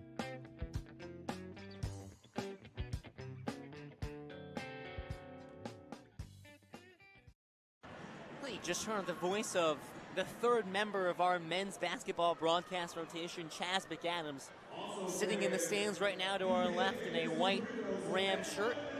Lou Orlando, Nick Guzman on the airwaves today, 90.7 FM. It's Fordham Duquesne, it's the whiteout game, and we're all tied at 37. In the break, Nick, you and I talking about Josh Rivera. He ties this game by rising up above the ring, pulls a missed shot from Jackie Johnson off the rim and then slams it down. He's one of the most fun athletes that Fordham fans have gotten to watch over the last decade. When he gets up there, his head gets above the rim. That's big time stuff. In terms of pure athleticism, there's no one like him on this Fordham team. Yes, there's great athletes. Ramad Dean is also a great athlete, can get up high. But the way Josh Rivera is so willing to rise up above and take contact and go to the rim like that, it's so impressive to watch. Sometimes you get a little frustrated with Josh when he'll put his head down and drive and try to hit a fadeaway from mid-range or a fadeaway 3. He's a scorer. He wants to score. He wants to get to the hoop and get to the basket and score the basketball. He's just, from a raw athletic perspective, he's so fun to watch just because of his willingness to fly through the air. He loves getting up to the rim. With a combination of Jameer Tripp's struggles and Josh Rivera playing well in A10, he is up over 10 points per game, 10.1 points per game now on the season. That's third on the team. It's a big reason why Fordham has the second most bench points in the A10 and their top 100 in that category. It's because primarily of the production they get from Josh Rivera. I mean, Josh could easily be a starter on this team, considering the amount of minutes he plays. At the end of most games, you feel like Josh Rivera's out there. He's getting very important minutes. He's playing, 25 minutes plus a game, and just such a key part of this Fordham team off the bench because, like you mentioned, the secondary scoring isn't there right now with Tripp. Will Richardson isn't a part of this program right now. Josh Rivera needs to step up and be that secondary option besides Jaffe and Jackie, and he does it in a really exciting way. Beret at the line, 0 for 2 his first trip. he'll make the first. Duquesne ahead 38-37. Beret's the guy where the value for him is on the defensive end of the floor. He's been a starter since December, but really only played between 10 and 20 minutes of contest, maybe making one field goal or so. But the value is in the paint defense. No good in the second. Trip the rebound. Fordham ball trailing by one. 15-15 second half. Zona, lob down low for Major, all alone, an easy lay-in with the left hand. Dinkins got caught there, ball watching on Zona. Mador, the beautiful cutback door, and a beautiful find for Matt Zona. 7 points for Mador, starting to heat up after a strong push. It's good off-ball movement on that possession. That's what you need to get those open looks. Beret, hand off Dinkins. Has Pettis caught behind him. Dinkins takes the floater and draws the foul. I believe that will be on Ryan Pettis from behind. Ryan Pettis again coming in early in the second half and getting some valuable minutes here. Jaden Smith out indefinitely with a knee injury. Ryan Pettis really the one freshman that they trust in this rotation now, still able to get him valuable time here, and that's going to be productive down the stretch. He's someone they believe can contribute in sophomore year, junior year, senior year. Yeah, he's played sparingly this year, but recently getting some more minutes, had 8 against Loyola Chicago. Hasn't been lighting up the stat sheet as a freshman, but he's doing the right things out there. He's moving the ball quickly. He's getting his hands in passing lanes. On that sequence, it's an experienced player, a senior in Dinkins, recognizing that he had the positioning in front of Pettis and looking for contact all the way. Dinkins perfect on both. 40-39, the Dukes ahead. 14-43 second half. Dinkins 6 points, all of them coming in the second half. Rivera left elbow. Dishes back out. Mador up top. High lob down low for Zona. Underneath the basket. Kick out for Tripp. Left wing three. It rolls out. Rivera gets a tip on it. Gets the miss and puts it back in. Offensive rebound by Rivera. Missed his first chance. Got it back. Made the second. He also might be the strongest guy on this Fordham team. Getting the first offensive rebound, his tip doesn't go, sticking with it and getting it the second chance. It's been a really impressive second half so far for Josh Rivera. 7 points for Josh Rivera on the game now. Dinkins off a screen, curling free throw line, no look pass. Corbett left wing three, can't make good on it. Trip the rebound, takes it up with speed. In transition, Euros won't lay it in with the left hand, but fouled on the way. Jameer Tripp, you see his eyes light up when he gets those transition opportunities. Fordham in the half-court sets has found more often than not that their offense has slowed to a standstill. Jameer Tripp in particular really excels in the transition game. Whenever he gets his chance, he tries not to miss it. I mean, Tripp's 6'6", 230. He knows he has the size advantage going and driving down low. When Jameer Tripp's at his best, he's decisive in driving to the rim, taking the contact, and getting to the line. Tripp short on the first free throw. It's interesting, I caught up with Coach Woodall after practice the other day. I was talking to him about Tripp's one assessment. Feels like he hasn't been as dominant offensively, as aggressive offensively. And Woodall said he thinks that starts defensively, needs to simplify his game. But the one thing he said that stood out to me, he said, Tripp can get to spots on the floor that no one else on the team can get to. He's a special build, he's versatile, he's a special talent. And when he plays at his best, he's going to be a game changer for this team. And you also feel like there's an outside shot there that hasn't quite been outlocked yet. Keep in mind, he's only a sophomore. Last year, at the end of his freshman year, really broke into the rotation. Rozier, floater, it's good. Tied at 42 after Tripp made the second free throw. 13:30 to play in the game. I'll tell you what, Rozier is a fun guard to watch. I love a small guard. I love a small guard. He dishes well, doesn't turn over the ball at all, and his scoring underrated. Just great spark off the bench for this Duquesne team. Tripp top of the key. Dishes down low for Rivera. Sizing up, misses the shot inside, gets it back, goes up again, bakes it in, and one. He's going to the line. This half is all about Josh Rivera. He's a man who won't be denied in this second half. He noticed when he got the ball in the post, he's against Rozier. We mentioned how small he is. Backing him down, doesn't get the shot to go, but again, staying with it. The offensive rebounds for Josh Rivera. It's a commitment to scoring, a commitment to being strong down low and able to go back up with it and get the and one opportunity. I can't say enough how impressed I've been with Josh Rivera coming out of this half. There's a reason that Keith Ergo called him a lethal offensive weapon. And he has been in this second half. earns a trip to the line. He's given Fordham a lead, chance to make it a 3-point lead. And he does. The free throw rolls in. 2 points for Rivera in the first half, 8 in 7 minutes in the second half. Fordham's up 45-42. Rozier stumbles, now guarded tightly by Johnson. Works right off a screen. Dishes in the paint, pass deflected. Last touch by Jackie Johnson. Rozier wanted Dixon cutting in the paint. Yeah, Rozier got past Jackie on that one. Jackie recognizing Abdu sliding for the help on Rozier. Now get my hand in the passing lane to make sure that that ball won't get to Dixon. How about Rozier? He's going to be the trigger man at 5'9" on the baseline inbound. Bronski top of the key, moves it right for Edwards. Corner for Rozier. Edwards gets it back, drives the right lane. Reverse layup, no good. Brought it back down, went up with the left hand, was well short. Medor in transition, Euro step, fouled. Clearly fouled on the way. And now it feels like Fordham every possession earning a trip to the line. Well, this is what we talked about earlier, is that if it's not working in the half court, you get the rebounds, you get steals, and you push. And you immediately push down low and try to get contact, get to the line. And as such, Fordham's offense looks better because they haven't really had to set up in the half court in these last couple of minutes. 5th personal foul going against Duquesne this half. Medor the free throw. First one's good. I think maybe a testament to this recent run as Fordham out to now a 4-point lead. I'm not sure the offense is firing on all cylinders yet, but they're finding ways to score. They're finding ways to get to the line. They're doing it in a somewhat ugly fashion, but who cares how you get it done? Just get it done. They're recognizing that it's going to be tough sledding if they get stuck in the half court with the ball on the perimeter. So go fast, get inside, get to the line, take the contact, and Josh Rivera has shown these other Fordham players, they can take the contact and still be able to finish strong at the rim. Medor makes both. Fordham a 5-point lead, their largest of the night. They wanted the alley-oop for Dixon, they missed it again. Offensive rebound, Crawford's three no good.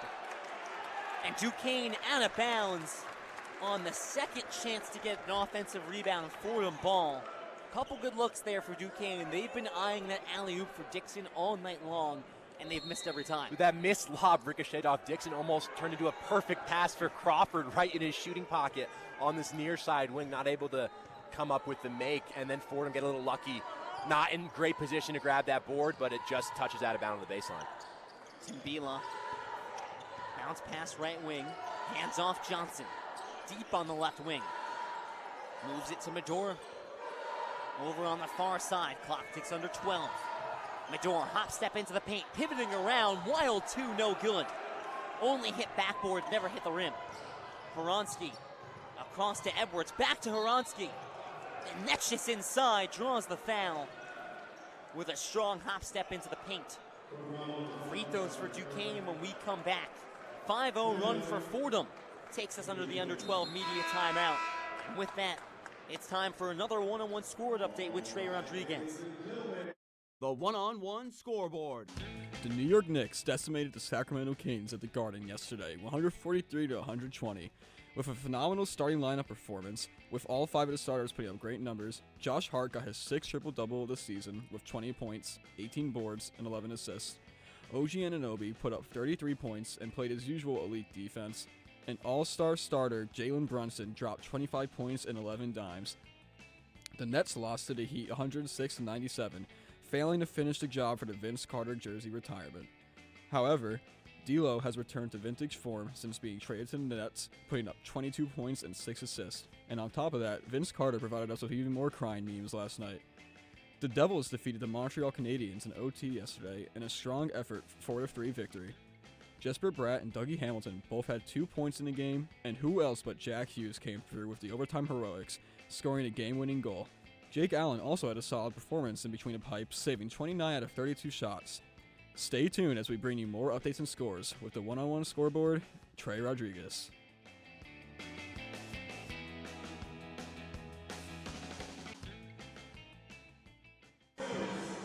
Orlando and Nick Guzman. It's Fordham men's basketball on WFUV Sports.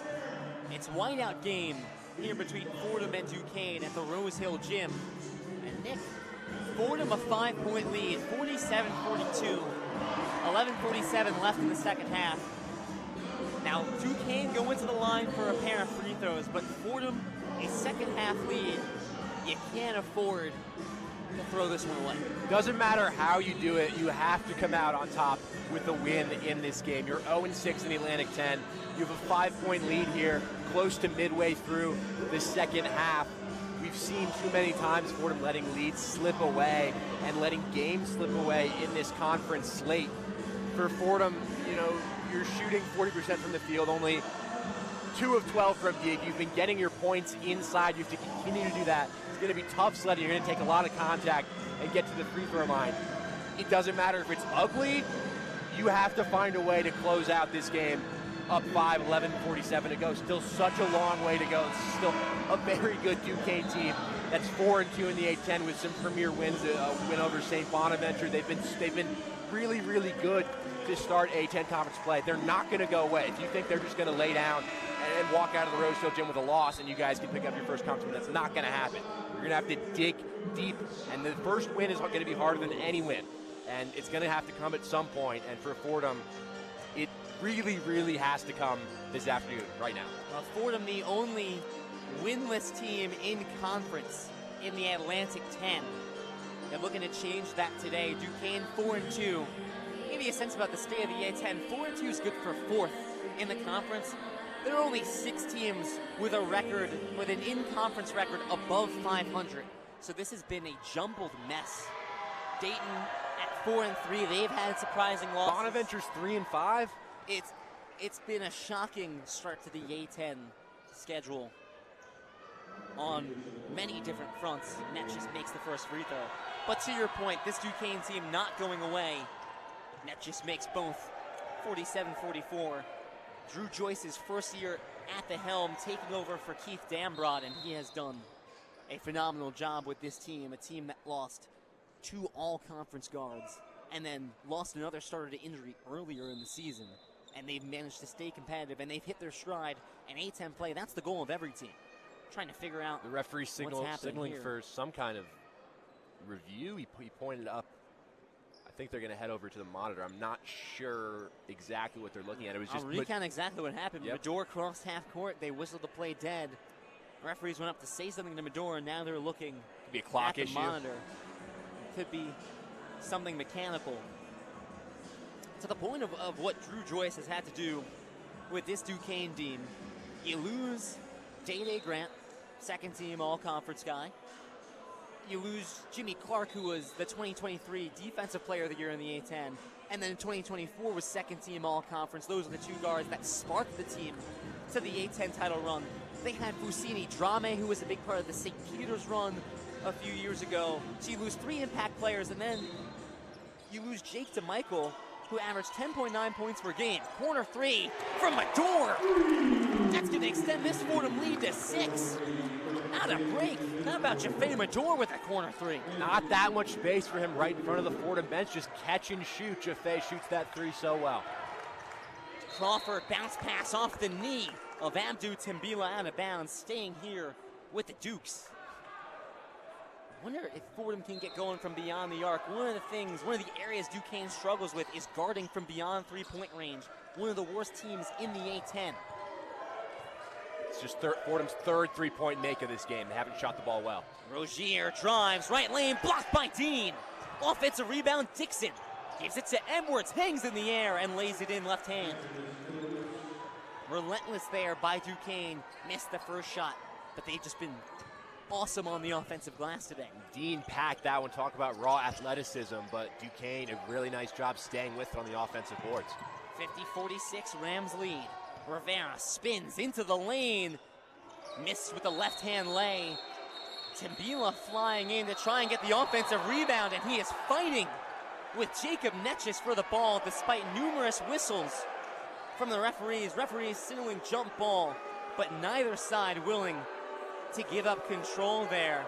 And the Fordham crowd going to give it to Duquesne a little bit here. There's a little bit of shoving also from Jaffe Medor and Jackie Johnson as Dixon was walking away. But yeah, neither guy, Abdu or Dixon, both stubborn, not wanting to give that ball up, and caused a little bit of a tussle. You know what? It might result in a foul. It might make the game a little chippy. I wonder if the Fordham coaching staff likes to see that fight from Abdu Timbila. It's been an up and down season for him. A lot of peaks, a lot of valleys. When Abdou Timbila is engaged and fired up, you said it earlier in the broadcast, he's one of the more fun players to watch in the A-10. A force defensively, a great rim protector, and actually a pretty efficient guy in terms of scoring in the paint. And I think it's really interesting to see with Abdou, because it's not often you see a guy in his last year of eligibility really look like he's regressed from the last couple years. And you talk about peaks and valleys. It's been more valleys for Abdou this season so far. I think we want to be real about it, but he still possesses all the capabilities to be a really effective player on the defensive end, to get in passing lanes, to block shots, and just to be a really, really impactful player for this Fordham team. And yes, he might get called for a foul, and maybe Dixon will on that tussle, but I think showing that drive and showing that, he really cares and doesn't want to give that ball up and wants to be out there here with 10:49 to go in the second half. And that is, I think, a key when you fall down 0-6 in A-10 play. As mad as the Fordham community might be right now, and if you check Twitter, there are some accounts out there that are having a really bad time.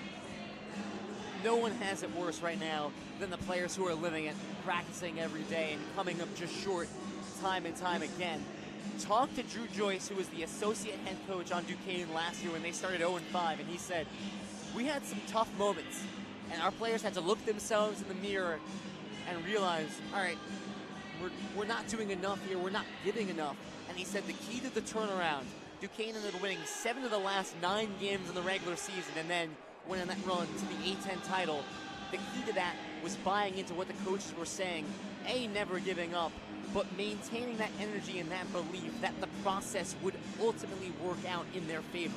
And that's something that I think Fordham's going to have to find in themselves. And from everything we've heard from Coach Ergo and now Trey Woodall, this roster has stayed engaged. The messaging has always been everyone is still committed to the process, committed to Fordham basketball, and committed to getting better each and every day. The wins just haven't come. And I think for Fordham, Lou, I mean, you and I, we see at practice, we travel with the team. These guys care so much. They want to win so bad. And, of course, being 0-6 is super frustrating, but everyone still is engaged and committed to playing a brand of Fordham basketball that they can be proud of. And, of course, it's not easy being 0-6. You take 1-5, you take 2-4 any day of the week over 0-6. Getting that first win is just going to be so crucial for the confidence of this group that they can compete in this conference. I mean, they went to triple OT against UMass. They could have won that game in Loyola Chicago. Yes, they got blown out to start conference play against St. Louis and against the Bonnies, and VCU was ugly as well, so was Davidson. But Fordham have been in these games recently. I think they just need to be able to see for themselves one time they can get over the hump in an adversity late in the second half and be able to come out with a conference win. I know it's a cliche, and it gets eye rolls that anything can happen in college basketball. But, I mean, I'd just like to point out, we look at the A-10 standings. Right now, UMass is 5th. They're 4-3 in the A-10. They beat Fordham. They had that big upset win over Dayton. They beat GW. UMass going into conference play was going to be the consensus bottom feeder of the A-10. No one gave them a chance. It was almost a certainty that they were going to be dead last in the A-10. Right now, they're in the top third of the A-10. They get a win, and all of a sudden they built confidence. They went on a winning streak. That's how quickly it can turn around in conference play, in college basketball, and certainly in the Atlantic 10. At the same time, Lou, I mean, we're a third of a way through the conference schedule, so if a run is going to happen, it has to start literally right now. Rozier back out to Crawford. Crawford drives right into the lane. Kicks out Netchis. Netchis drives left, stops on the block, puts up the 2. It's no good. Dean the rebound. 10:30 left in the second half. Fordham ahead 50-46. Ultimately, they gave a technical foul to Jackie Johnson after that long review. But no free throws, the dead ball tech. Dead ball tech. Mador on the near block. Out to Rivera. Rivera travels as he drives along the right lane. Just a feet move before the ball did. Again, Josh Rivera so eager to get to the basket and get to the rim. That time, just feet not in sync with his hands. Fordham 13 turnovers to Duquesne 7. That's a disparity that if this game doesn't go their way, you might highlight. A lot of careless turnovers, too, a lot of travels, and just over-eagerness on the offensive end. Crawford, the lob, it's batted down by Timbila on the alley-oop attempt. Fordham in transition, Johnson steps behind three-point land, it's no good. Netchis will get out and run, Dean chasing from behind. Dean got a piece of it, but it's too late. Goaltending against Ramad Dean. Credit the basket to Jakub Netchis. That's such a frustrating sequence. So Jackie Johnson's going to check out here. Awesome defense from Abdu to break up the lob. Then Fordham have numbers in transition, and Jackie peels off and settles for a contested three. And now he's gonna sit on the bench here. Trey Woodall taking him out of the game. It's not the shot in that scenario. It just isn't. And it's a Fordham team that loves to run in transition. Curious that they decide to slow it down there and take a semi-contested three and then allow that transition attempt the other way. Riley pumps and drives into the paint. Double teamed. Dixon gets his hands on the ball, forces jump ball, and the ref's going to be quick to get to Dixon there. Stern words from our near side official. Well, he's done it twice now, so I think we know who the culprit is. It'll be Fordham ball. Baseline inbound for Josh Rivera. 9 seconds left on the shot clock. To Timbila, short corner. Puts the ball on the ground. 6 seconds left on the clock. Medor, contested three. Air ball. Last touched, it was fought for underneath the basket. Last touch by Josh Rivera, Duquesne ball. I think that's possession again where Medor had just a little bit more time than he realized. Yeah, and it's a tough contested three, but at that point, I think Fordham just coming out of the inbounds aren't really aware of what the shot clock was at. By the time the ball gets to Jaffe up top, he has to make a move quickly. Netchis left post into the paint, working on Rivera. Righty floater, good. Soft touch from Jakub Netchis. There's traffic there in the lane with Rivera, and Netchis just a good shot maker in that spot with the righty floater. All even at 50, 8:45 to go. Rivera, one-hand pass to Riley up top. Riley gives it back down low to Rivera, lays it in, left hand. Great pass and catch and a great cut by Josh Rivera. It's movement off ball. When Fordham are moving effectively off ball, those kinds of open looks underneath open up. It's when it's just the endless pattern of dribble handoffs that Fordham have to settle for a contested three or something like that. But in that case, it's off ball. Jameer Tripp will check in, next whistle. Rozier drives, beat his man, but blocked by Timbila. 6'9" going against 5'9", and Timbila wins. Medor kicks out to Dean, step back three. He got it! Ramad Dean! It's a 5-point lead for the Rams, 55-50. Clock dips under 8. Off the dribble for Ramad Dean. That was a 6-0 run for Duquesne before those two quick baskets for Fordham. Now they're back up by 5. Didn't know he had that in his bag. Well, Ramad Dean has been excellent from beyond the arc, but that was a playmaking three-point shot, creating space for himself. Netchis swings right for Edwards. Hops inside, kick out Rozier for three. Can he answer? He can. Kareem Rozier with a three of his own. 55-53, 7:30 to go. Kept his composure on that one. Had a lot of time. Zach Riley flying out for the closeout, but recognized just how much time he had, able to get into his motion. And just one possession after getting absolutely obliterated by Abdu Timbila down low. Medor on the left wing. Screen coming from Timbila. Corner for Dean. Pulls from three again.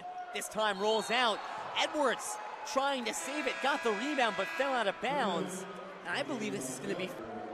So Maximus Edwards did a nice job to go out there and get the rebound, but his momentum took him the direction of the baseline, trying to save it, could not, foot on the line. 7:04 left in the second half. Fordham 55, Duquesne 53. The excitement building here, Nick. You're listening to Fordham basketball on WFUV Sports.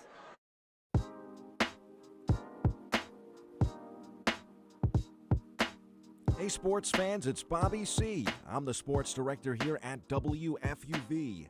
From live broadcasts of Fordham athletics to coverage of all the professional sports teams in the NYC, we've got everything a sports fan could ask for.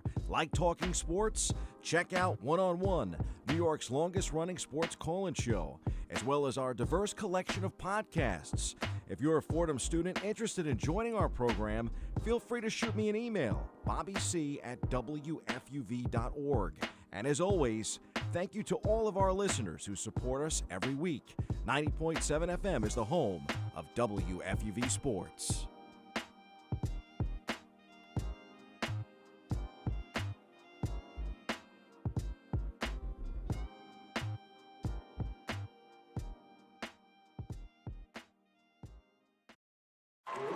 Fordham men's basketball on WFUV Sports, and the Rams a more inspired second half effort.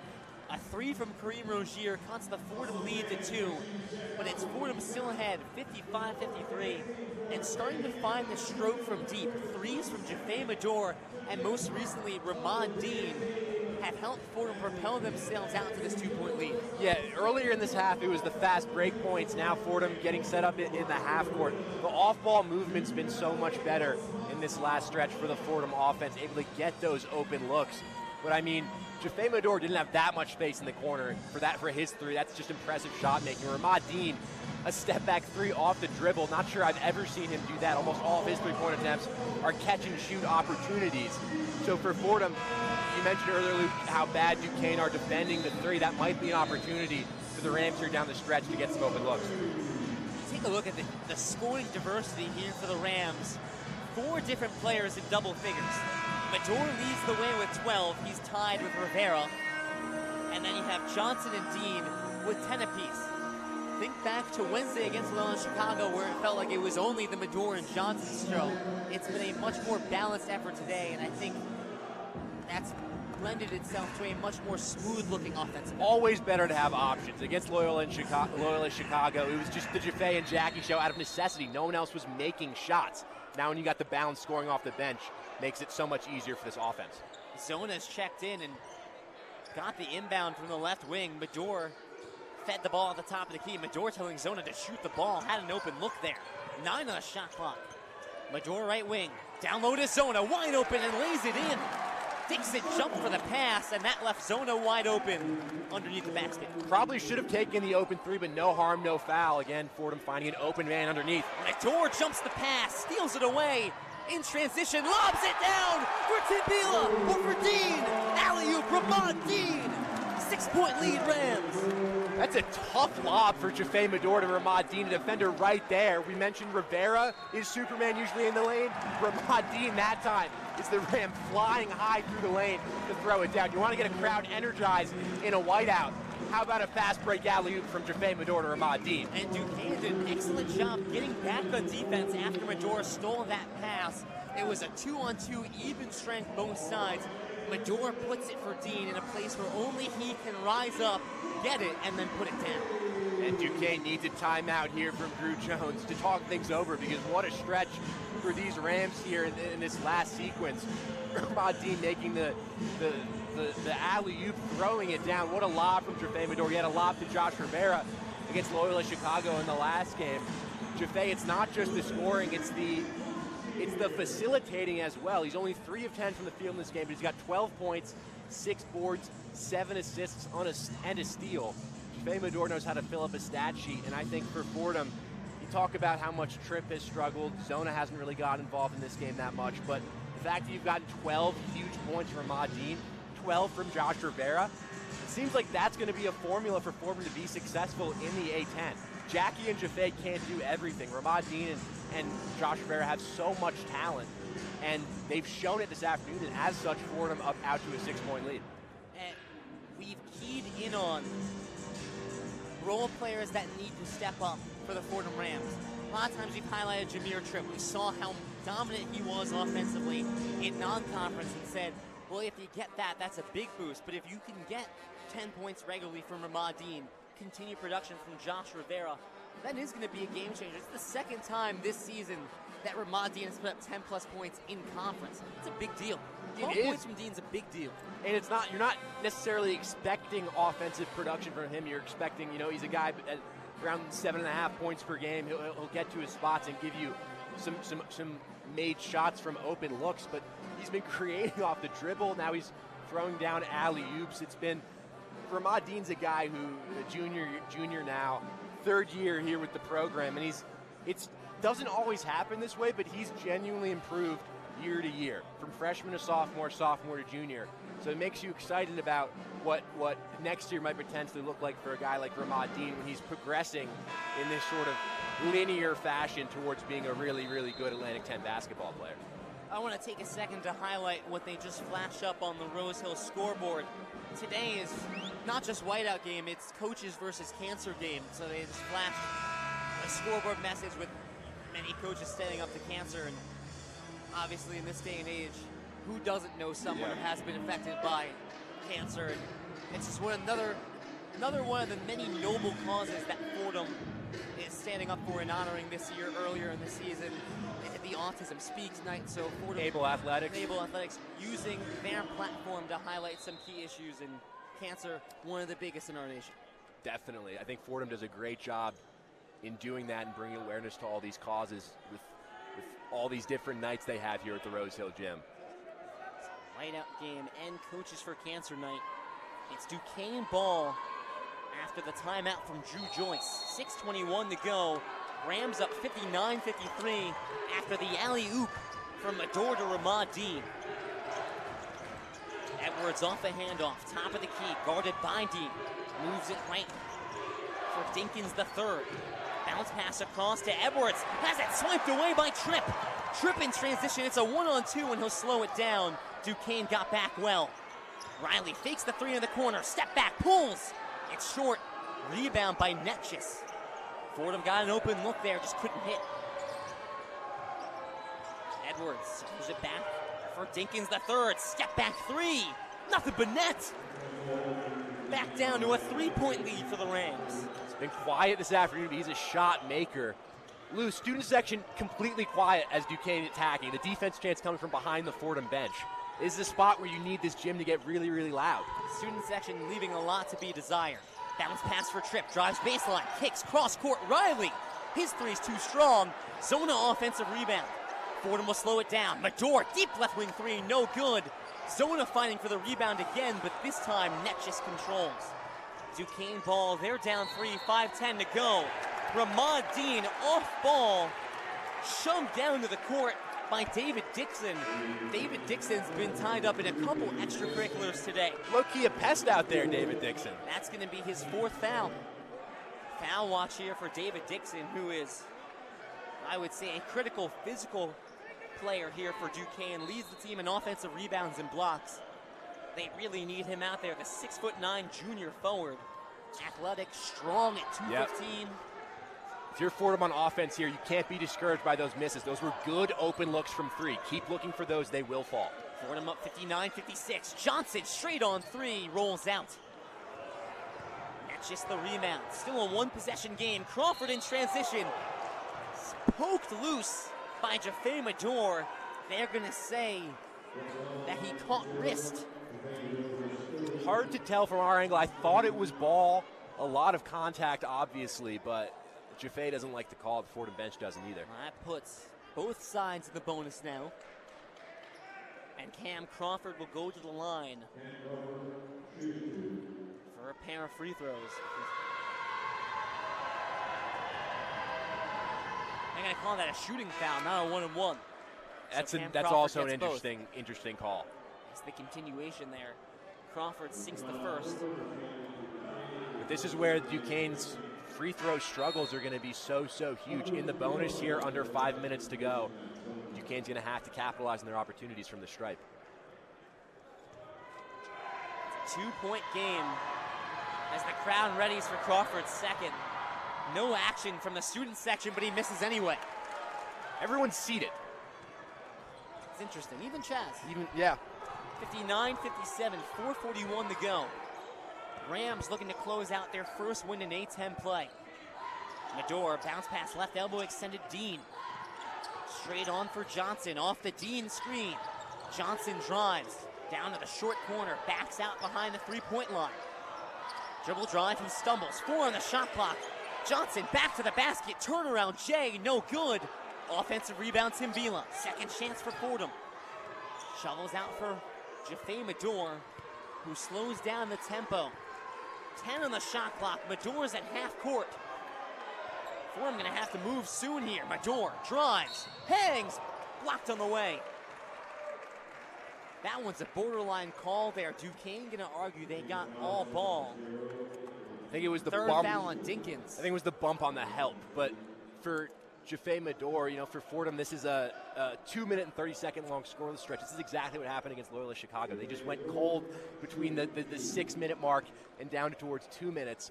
But for Jaffe to get to the free throw line, that's so huge. The shot's not falling right now in these last couple of minutes for the Rams. Mador gets the roll on the free throw.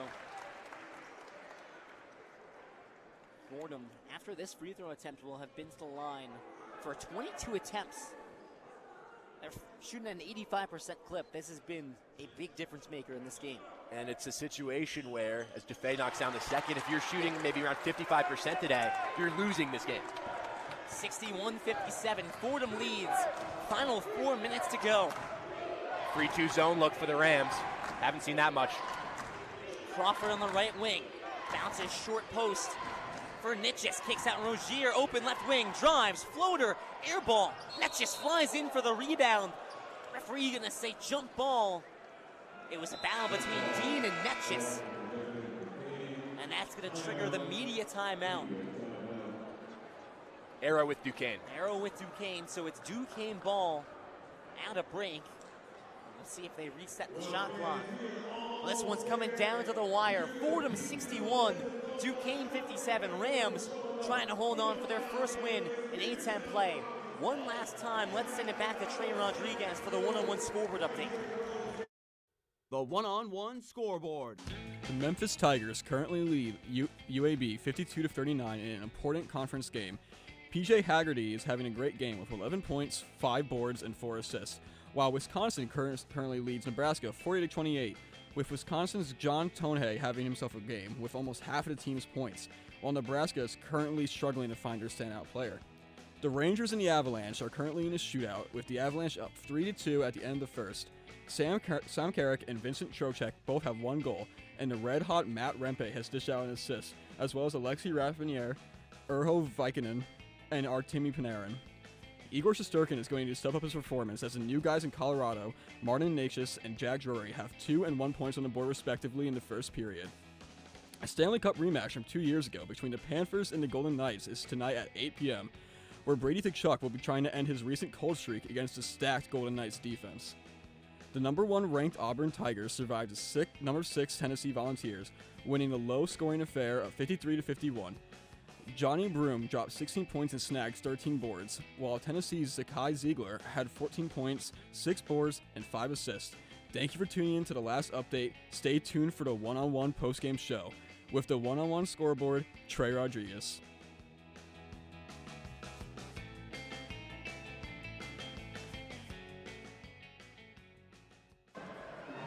One post-game show coming up after the conclusion of this game between Fordham and Duquesne. Rams still have a 4-point lead in the final 3 minutes and 41 seconds. While Duquesne maybe has not played their Christmas game all season, still shooting 45.8% from the field, 50% from deep. And need I remind you, right now ranked 4th in the A-10 standings, a 4-2 conference record. They were picked to finish 8th in the preseason poll. This would not be a gimme win or an easy win or a win you throw out the window. There's no wins at this point for Fordham that you discredit or throw out the window, but certainly not against this Duquesne team led by Drew Joyce. And at this point in Fordham's season, this is a must-win game.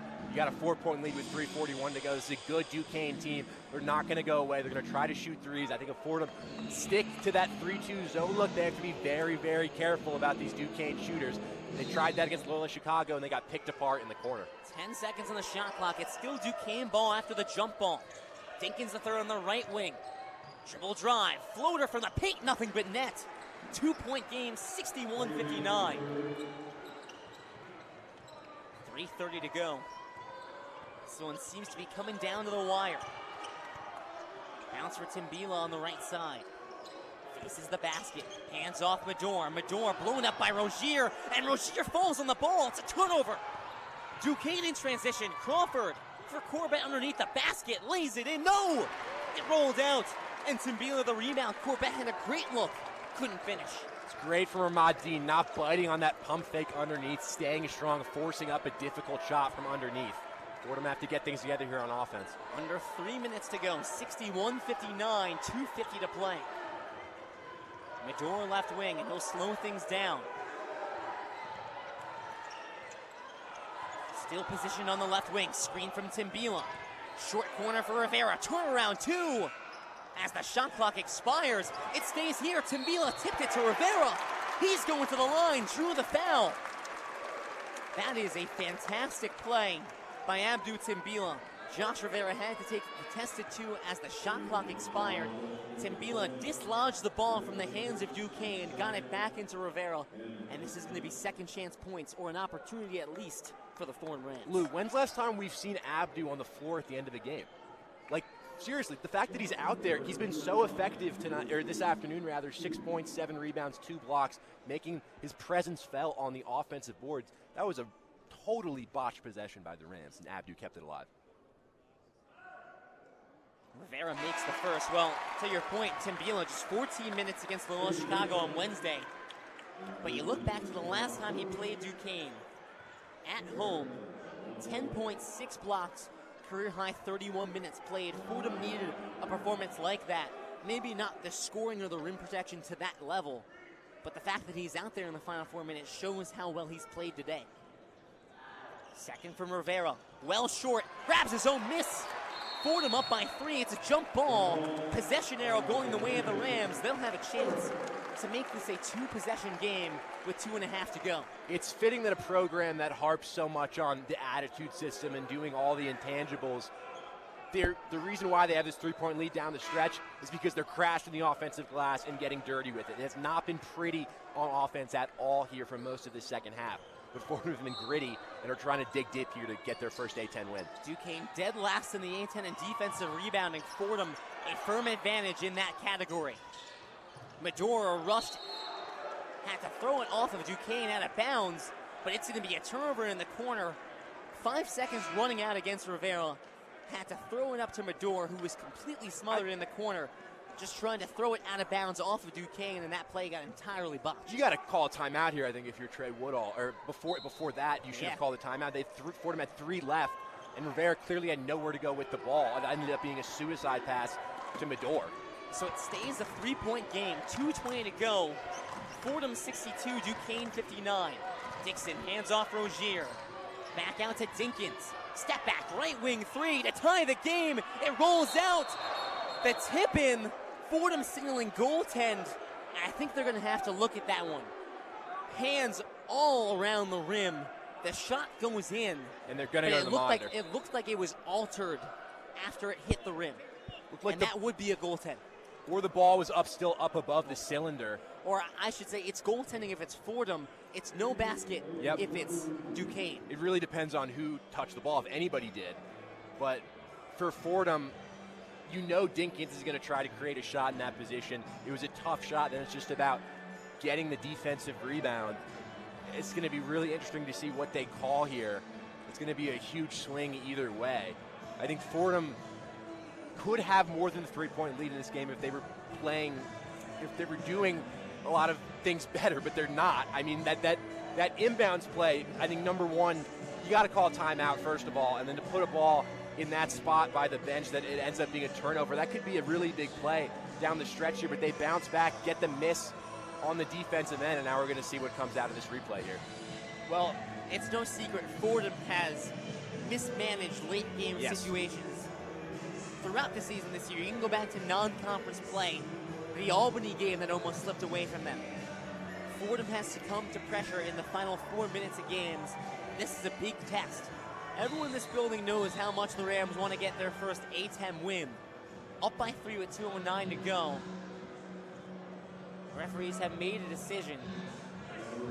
And it looks like it's going to be goaltending. I keep seeing 2 points, 2 points. I think it's just they a made put basket. The 2 points on the board. It's a made basket. 62-61. And then that should be Fordham ball going the other way. So credit the basket to Trey Dinkins, who pulled a step-back 3. They're only going to give him 2 points on the goaltending. 2:09 to go. This is a big test for two first-year head coaches. Pressure in the Dean backcourt. stolen away by Crawford. That's a bad turnover. Duquesne gets the ball, a chance to take the lead. Fordham not at all ready for that pressure. That's back-to-back bad turnovers on inbounds plays. Dixon top of the key. They want to get into the hands of Dinkins. Instead, they find Rozier. Rozier, step back from mid-range, still dribbling. Backs it up behind 3-point. 10 on the shot clock. Rozier drives left, takes a bump from Johnson, kicks out Natchez. Wide open for three. It's no good. Put back by Crawford is good. Duquesne ahead 63-62. Minute 30 to go. 2 inbounds turnovers and 2 putbacks on tip-ins. That is incredibly frustrating sequence for Fordham. 2 first-year head coaches in a tight back-and-forth game, and right now, Trey Woodall and his squad showing a little greenness here in this situation. You look across at Drew Joyce, a former teammate of LeBron James at St. Vincent St. Mary, where he played under Keith Dambrot. 3 years ago, Keith Dambrot, who coached at Duquesne and brought them to a title last season, brought in Drew Joyce, gave him the associate head coaching title. After 2 years, Dambrot with Joyce on the staff, Dambrot retired to attend to his ill wife. Joyce has taken over the reins here of a Duquesne team that just won the A-10. The reigning A-10 champs lost a lot of talent, but trying to battle their way in the A-10. They're 4-2, 4th in the conference, and right now trying to eke out a tough win. On the Fordham side, Trey Woodall thrust into the interim head coaching role thanks to a suspension to Keith Ergo for a recruiting violation, and he has found himself in back-to-back, very tight A-10 games. And right now, Fordham not looking so strong, succumbing to the pressure of the Duquesne Dukes. And credit to Drew Joyce for deciding to press Fordham on those inbounds plays. He knows, he's done the scouting, he's done the research that Fordham have struggled in these situations. They get rattled down the stretch. For back-to-back inbounds plays to get broken up for turnovers, and then back-to-back, you force 2 contested shots to be misses, and then you don't crash the defensive glass and they get 2 putbacks. That's probably about as frustrating 4 possessions as you'd possibly have for the Rams. Despite that, you're down by 1 with a minute 30. You have shot-making ability on the floor. Such a big minute 30 here for Fordham's season. Medora receives the inbound. This has been a winnable game. It continues to be a winnable game for the Fordham Rams. It all depends on the next 90 seconds. Sona top of the key, dribbles right, hands off Dean. Dean's pass, knocked away by Crawford. Loose ball, last touch by Crawford, out of bounds. 4 seconds on the shot clock. Fordham just lucky that they still have the ball. Back-to-back bad turnovers by Ramad Dean. This is 3 straight disaster possessions for the Rams. Disaster. You got 4 seconds on the shot clock. It won't reset. I think Fordham are inquiring about whether or not it should reset, and that would be whether or not he had possession of the ball, which I don't think he did. I'm not sure that Crawford ever had possession. It was a loose ball trickling. They're going to look at it. Into the forecourt. They'll take a look, and we'll try and peek at the monitor. Cam Crawford all over that pass from Modine, knocked it away, knocked it into the forecourt. It's a mad dash. Cam Crawford stumbles along the way, ends up tripping, and just tries with one last-ditch effort to secure the ball. Instead, backs it out of bounds. If Cam Crawford has possession, the shot clock resets. If it doesn't, there's 4 seconds on the shot clock. It's going to be 4 seconds. And a full-court baseline inbound for the Rams. Big swing there. The referees just signaled they're going to keep it with 4 seconds on the shot clock. So Fordham need to get up court quickly and force a shot up. I mean, again, late game situations, the offense in the final 3-4 minutes just completely stagnating. Maduro will be the trigger man. Loose pressure from Duquesne. Baseball pass to Rivera, deep right wing, 3 on the shot clock. And he stepped out of bounds when he caught the ball. An immediate turnover for the Rams. Everything that can go wrong, Nick, is going wrong right now for Fordham. That's their 17th turnover. They give it back to Duquesne, who already has a 1-point lead. I mean, it's almost beyond explanation. I mean, the Rams had a 4-point lead about a minute ago, and possession inbounding underneath their own basket. They can't get the ball in, then they don't crash the defensive boards, then they can't get the ball in again, they don't crash the defensive boards again. Now another turnover, almost like 2 turnovers in that one possession. because you got lucky with the ball going out on the baseline and getting that 4 seconds, and then Josh Rivera steps on the sideline out of bounds. It's so frustrating for Fordham fans, but I think the reality is Rams are still in this game, and you have to dig deep. And I know for a fact this team can get better offensive looks than a Jackie Johnson hoisted three from the outside. I know they can. So if that's what they end up settling for here down the stretch, it'll be disappointing. But I think right now Fordham are struggling to do the basics on both ends of the floor. We talk about some of the second half runs that opposing teams have had against Fordham that have resulted in loss after loss after loss in A-10 play. The other side of that is in key moments down the stretch, Fordham going ice cold. This is less of a run by Duquesne. It's technically a 6-1 run the last 2:53. That's technically a run, but it's more so that Fordham offensively has gone ice cold and has turned over the ball on 4 straight possessions. That's really been the issue. To me, Lou, ice cold is you're getting your shots up and they're not falling. This is worse than ice cold because Fordham haven't even been able to run their offense at all in this last minute. And in a close one-possession game in conference play, it's frustrating to watch. But right now you have to lock in on the defensive end, get a stop, little offense, defense here. Zach Riley checking in for Jackie Johnson on the defensive end. 1:08 left to play. Duquesne 63, Fordham 62. Both teams in the bonus. 2 timeouts for the Rams, 1 timeout for Duquesne. Dinkins the third controls 11 points tonight, all in the second half. He's guarded tightly by Josh Rivera. Clock dips under a minute. 15 on the shot clock. Dinkins left wing. Drives left, has a lane, stumbled and traveled. And grabbing at his right ankle. We'll see if Dinkins is okay. That looked bad. That looked like a potential injury. But Dinkins hops back up to his feet, putting pressure. Seems to be okay. You know why that play happens, though? It's because Abdu was in the right spot to slide and help. Dinkins thinks because he blew by Medor, he's going to get the easy layup, but Abdu, all 6'9" of him, gets over and makes that play uncomfortable and forces the travel. Great job from Timbila. 15 seconds between the shot clock and the game clock. 45 seconds left. 30 on the game clock. Fordham ball trailing by 1. 63-62, Duquesne ahead. Medor speeds ahead and will use one of Fordham's final 2 timeouts. Well, Nick, where do you go here? Feels like it's been somewhat of a quiet game for Jackie Johnson. 10 points, 3 of 11 from the field, 1 of 6 from deep. Medor is your leading scorer at 14 points. He's 3 of 11 from the field. He's gotten the majority of his success from the free throw line. Ramad Dean's had a nice day from beyond the arc. Josh Rivera's had a profound impact on the game as well. But in a possession that could decide the game, who do you give the ball to? I think if Duquesne have done their homework, they're going to be expecting a Jackie Johnson ISO, maybe a high screen roll, because that's been essentially the only play that Fordham's run in these sorts of late game situations.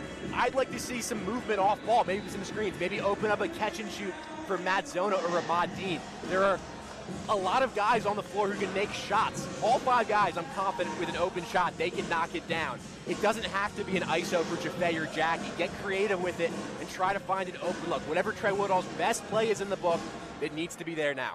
Time on the floor. Rivera, Dean, Zona, Jackie Johnson, and Jaffe Medor. Medor across to Zona. Shoot that.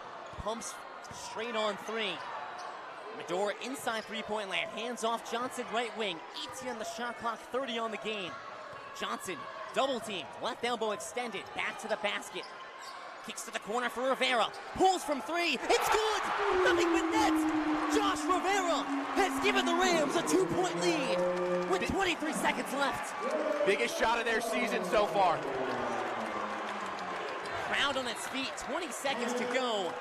Duquesne using their final timeout, and they can hold to the buzzer.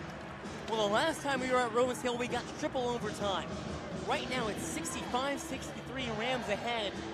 Duquesne can tie and send into overtime, or they can pull from deep and win the game.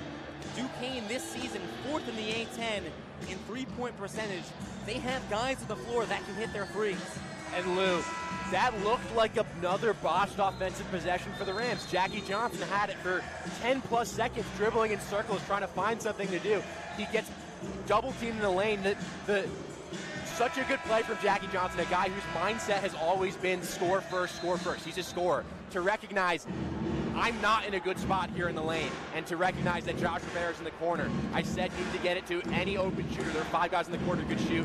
What a shot from Josh Rivera. Now you have to lock in on the defensive end. Zach Riley back in for the defense. Cam Crawford leads the way for Duquesne with 13 points. Jenkins and Rozier have 11. All 3 on the floor. Fordham by 2. Shot clock is off. Dixon hands off Rozier. 12 seconds left. Rozier moves right. Swings it left for Dinkins. Deep left wing. 6 seconds to go. Dinkins inside 3. Free throw line 2. It rolls out. Put back no good. Clock expires. Fordham wins. And for the first time in the 2024-25 season, Fordham has a win in A-10 play. Nick, it wasn't always pretty, but it has to feel good. Great defense from the Rams on that last possession. They get the ball to Dinkins. He gets the ISO. He gets the shot he wants. He wouldn't fall. The tip also wouldn't go. Lou, finally some luck for these Fordham Rams down the stretch. And I think if you want a visual that summarizes just the release of finally getting this victory, Zach Riley spiking the ball as soon as the game ends and giving a huge scream. Man, oh man, Lou, we've been waiting a long time for this first win. And Fordham did not play a perfect game down the stretch by any stretch of the imagination, but they get it done here. A huge 3 in the corner for Josh Rivera, clutch shot making, and then able to get the contest on Dinkins on the other end. First win's always the toughest, we know that, Lou, but Fordham finally able to get it. First win, and you hope the first of many. We are joined now, in just a second, by the Director of Program Management, Roy Blumenthal. Roy, it's got to feel good to finally get that first win in A-10 play. Your thoughts after a tight one? Wow. I mean, I don't even know what to say. I mean, the kids been working their tails off. They really deserve this. The kids, I mean, at no time did the staff or the kids give in. They just kept working. We just kept saying it's a process and good things will happen. Coach, what can you say about Josh Rivera, not just making that game-winning corner 3, but really the whole second half, crashing the offensive glass, getting inside, taking contact, just looked really, really smooth out there on the offensive end. One of the things we talked to Josh at halftime was we needed him to be more aggressive on the glass. He's too athletic not to get any rebounds, and he took it to task. That's a Duquesne team that coming in was 4th in the A-10. They've been excellent in conference play so far. It's a close game down the stretch, the final 4 minutes. What were the keys to closing out this game with a 2-point victory? Well, we got good defense. We had some good stops. We ran good offense. We got some shots that we needed to. The kids were zoned in, which is really great.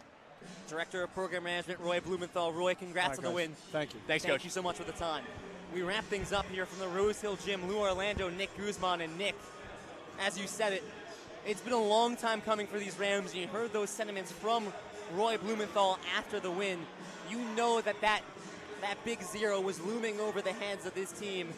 Nothing matters about non-conference. They went 8-5 in non-con, but the first words out of this coaching staff's mouth when non-conference ended was, doesn't matter, it's a brand new season. We're 0-0 going into A-10 play. They started A-10 play 0-6. They finally get the win against a Duquesne team that, again, has been excellent in A-10 play.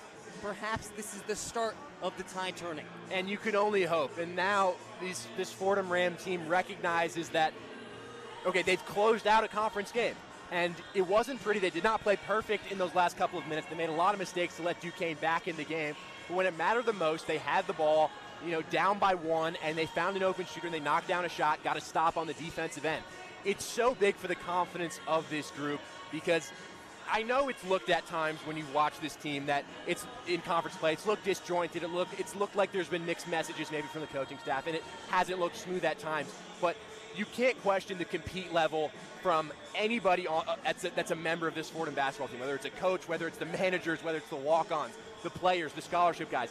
Everybody wants to win so bad, and I think you could tell based on the reaction after getting that first win. Listen, no one wants to go 0-6 in conference play, but to finally get that first one, considering how good I feel right now, I can't imagine how good those guys feel. And you look at Fordham's upcoming schedule, there's an opportunity here to build momentum.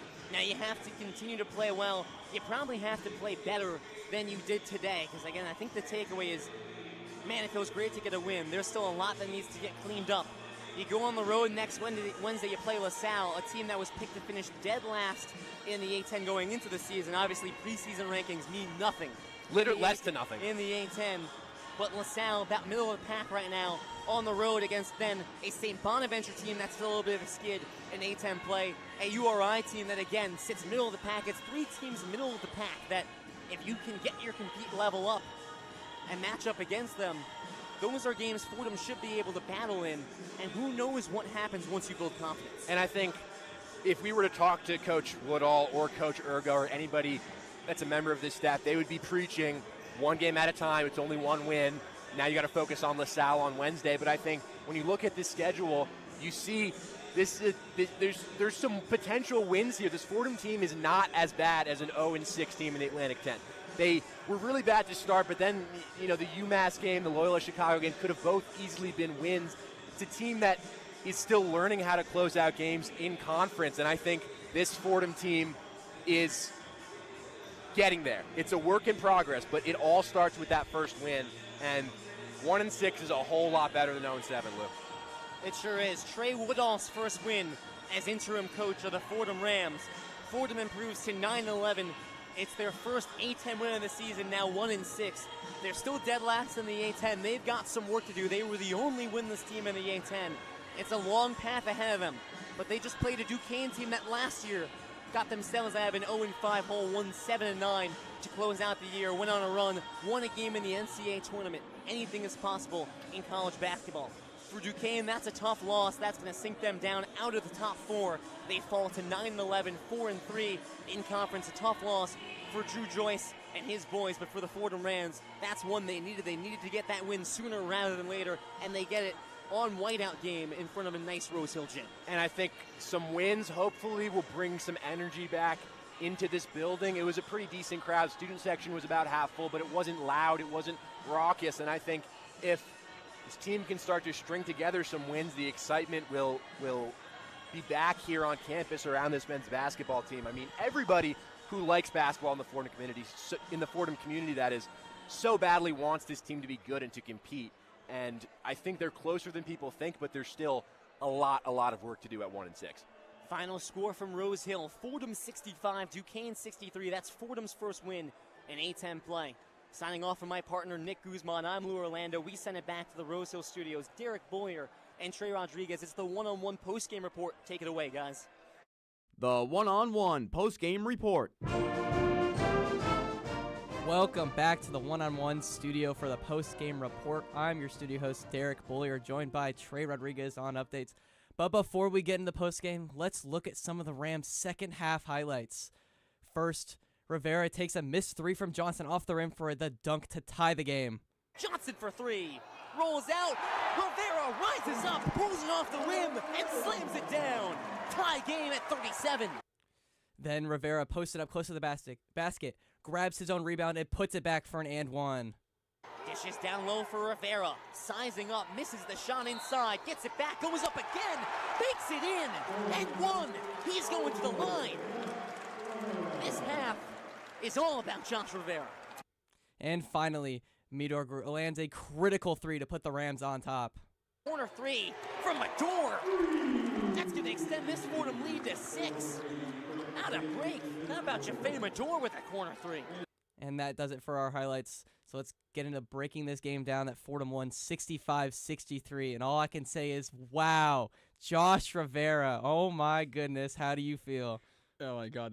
That shot had me jumping up and down in the studio, man. that was so great. And it's so funny. This whole game they were shooting so bad from three, and they still resort to it to win the game. But look what happens. All that matters is what happens at the end. It doesn't matter how bad you're shooting, as long as the shot goes in at the end, it's perfectly fine. And that's exactly what happened with Rivera here. He just what a game by him. And sorry, something else that the coach said too, right? We were talking about offensive rebounds right before on the halftime, and look what he did. He got 5 offensive rebounds, crashed the boards, got the team more offensive opportunities. That's a great game right there. Exactly. 16 points total from Josh Rivera, and the big three, of course. Although Fordham did shoot 5 for 22, as you said, really the only one that matters in this game, other than the other critical threes they might have hit. that last one, putting the Rams on top, getting the score to 65, ending this game, just outstanding. And with the whiteout game, the crowd went ballistic, including our studio. The studio also, we were all excited, jumping up and down, insane. Tucker, the producer, also insane. We were all jumping up and down with joy. Josh Rivera woke us up as Fordham Rams 1-6 in conference play. I'll take a win. How do you feel the Rams played this second half? You know, they did a great job. Besides the three-point shooting, they did a great job at addressing everything that needed to be addressed. They really stepped it up on the rebounds. Offensive rebounds, they out rebounded them 16-10 on offensive rebounds and 41-27 on rebounds in general. So that's a huge advantage right there on the rebounds. And on top of that, they kept on shooting great from the free throw line, 20 for 24. That's some great numbers right there. But even though they did not leave their game, the 3-point game behind, at the end it didn't matter, and that's what won them the game at the very end. So honestly, a very solid second half from the Rams. They looked very good out there. The coaching adjustments that they made were great. Especially defensively, I love them defensively. They kept themselves in this game even when their offense wasn't necessarily working from the 3-point line. They kept Duquesne low in points, just enough for them to be able to come back. And as you said, the free throw shooting, Duquesne shot 57% from free throw. If the Rams even shot anywhere close to that, as Duquesne did, they don't have the game, obviously, winning by only 2 points. Those 20 points from the free throws, very important, especially with Duquesne fouling 18 times. That allowed them to get the free throw line over and over and keep proving to themselves that they can shoot the free throws and make them in key moments, as they did. Is there anything else in this game? Any other players you wanted to note? I don't even think players in general. I just think what's really important here is that Fordham has a tendency usually of blowing games at the end, right? Sadly. They are winning, and then at the very end, it just slips from their hands. Mm-hmm. It looked like that was starting to happen, but they got their act together, and they came out with a win at the end. And that's a big statement right there. That shows that they can remain poised and calm in big moments like that with a huge crowd like that. And look what happens. They come out with a win. Everyone leaves happy on whiteout day. It really, I think that's just such a good takeaway for the game. They kind of ended. They showed that they're not chokers. They can come out of the game with a win. So that was a great job by the Rams. And it's just an outstanding learning experience for these Rams, learning to play close games against a tough opponent who's obviously doing well in conference play, and it's great for them to finally break their losing streak and get their conference play win. Very happy for the Rams, and obviously everyone here on the broadcast, thank you to the outstanding Lou Orlando for our play-by-play, our amazing color with Nick Guzman, and of course in the studio, our wonderful Tucker Austin behind the board. The great Trey Rodriguez has done your updates. Our engineer and highlights run by the phenomenal Naomi Ray, and I, Derek Bullier, have been your studio host. Our sports director at WFUV is the Bobby Chaffardini, and this has been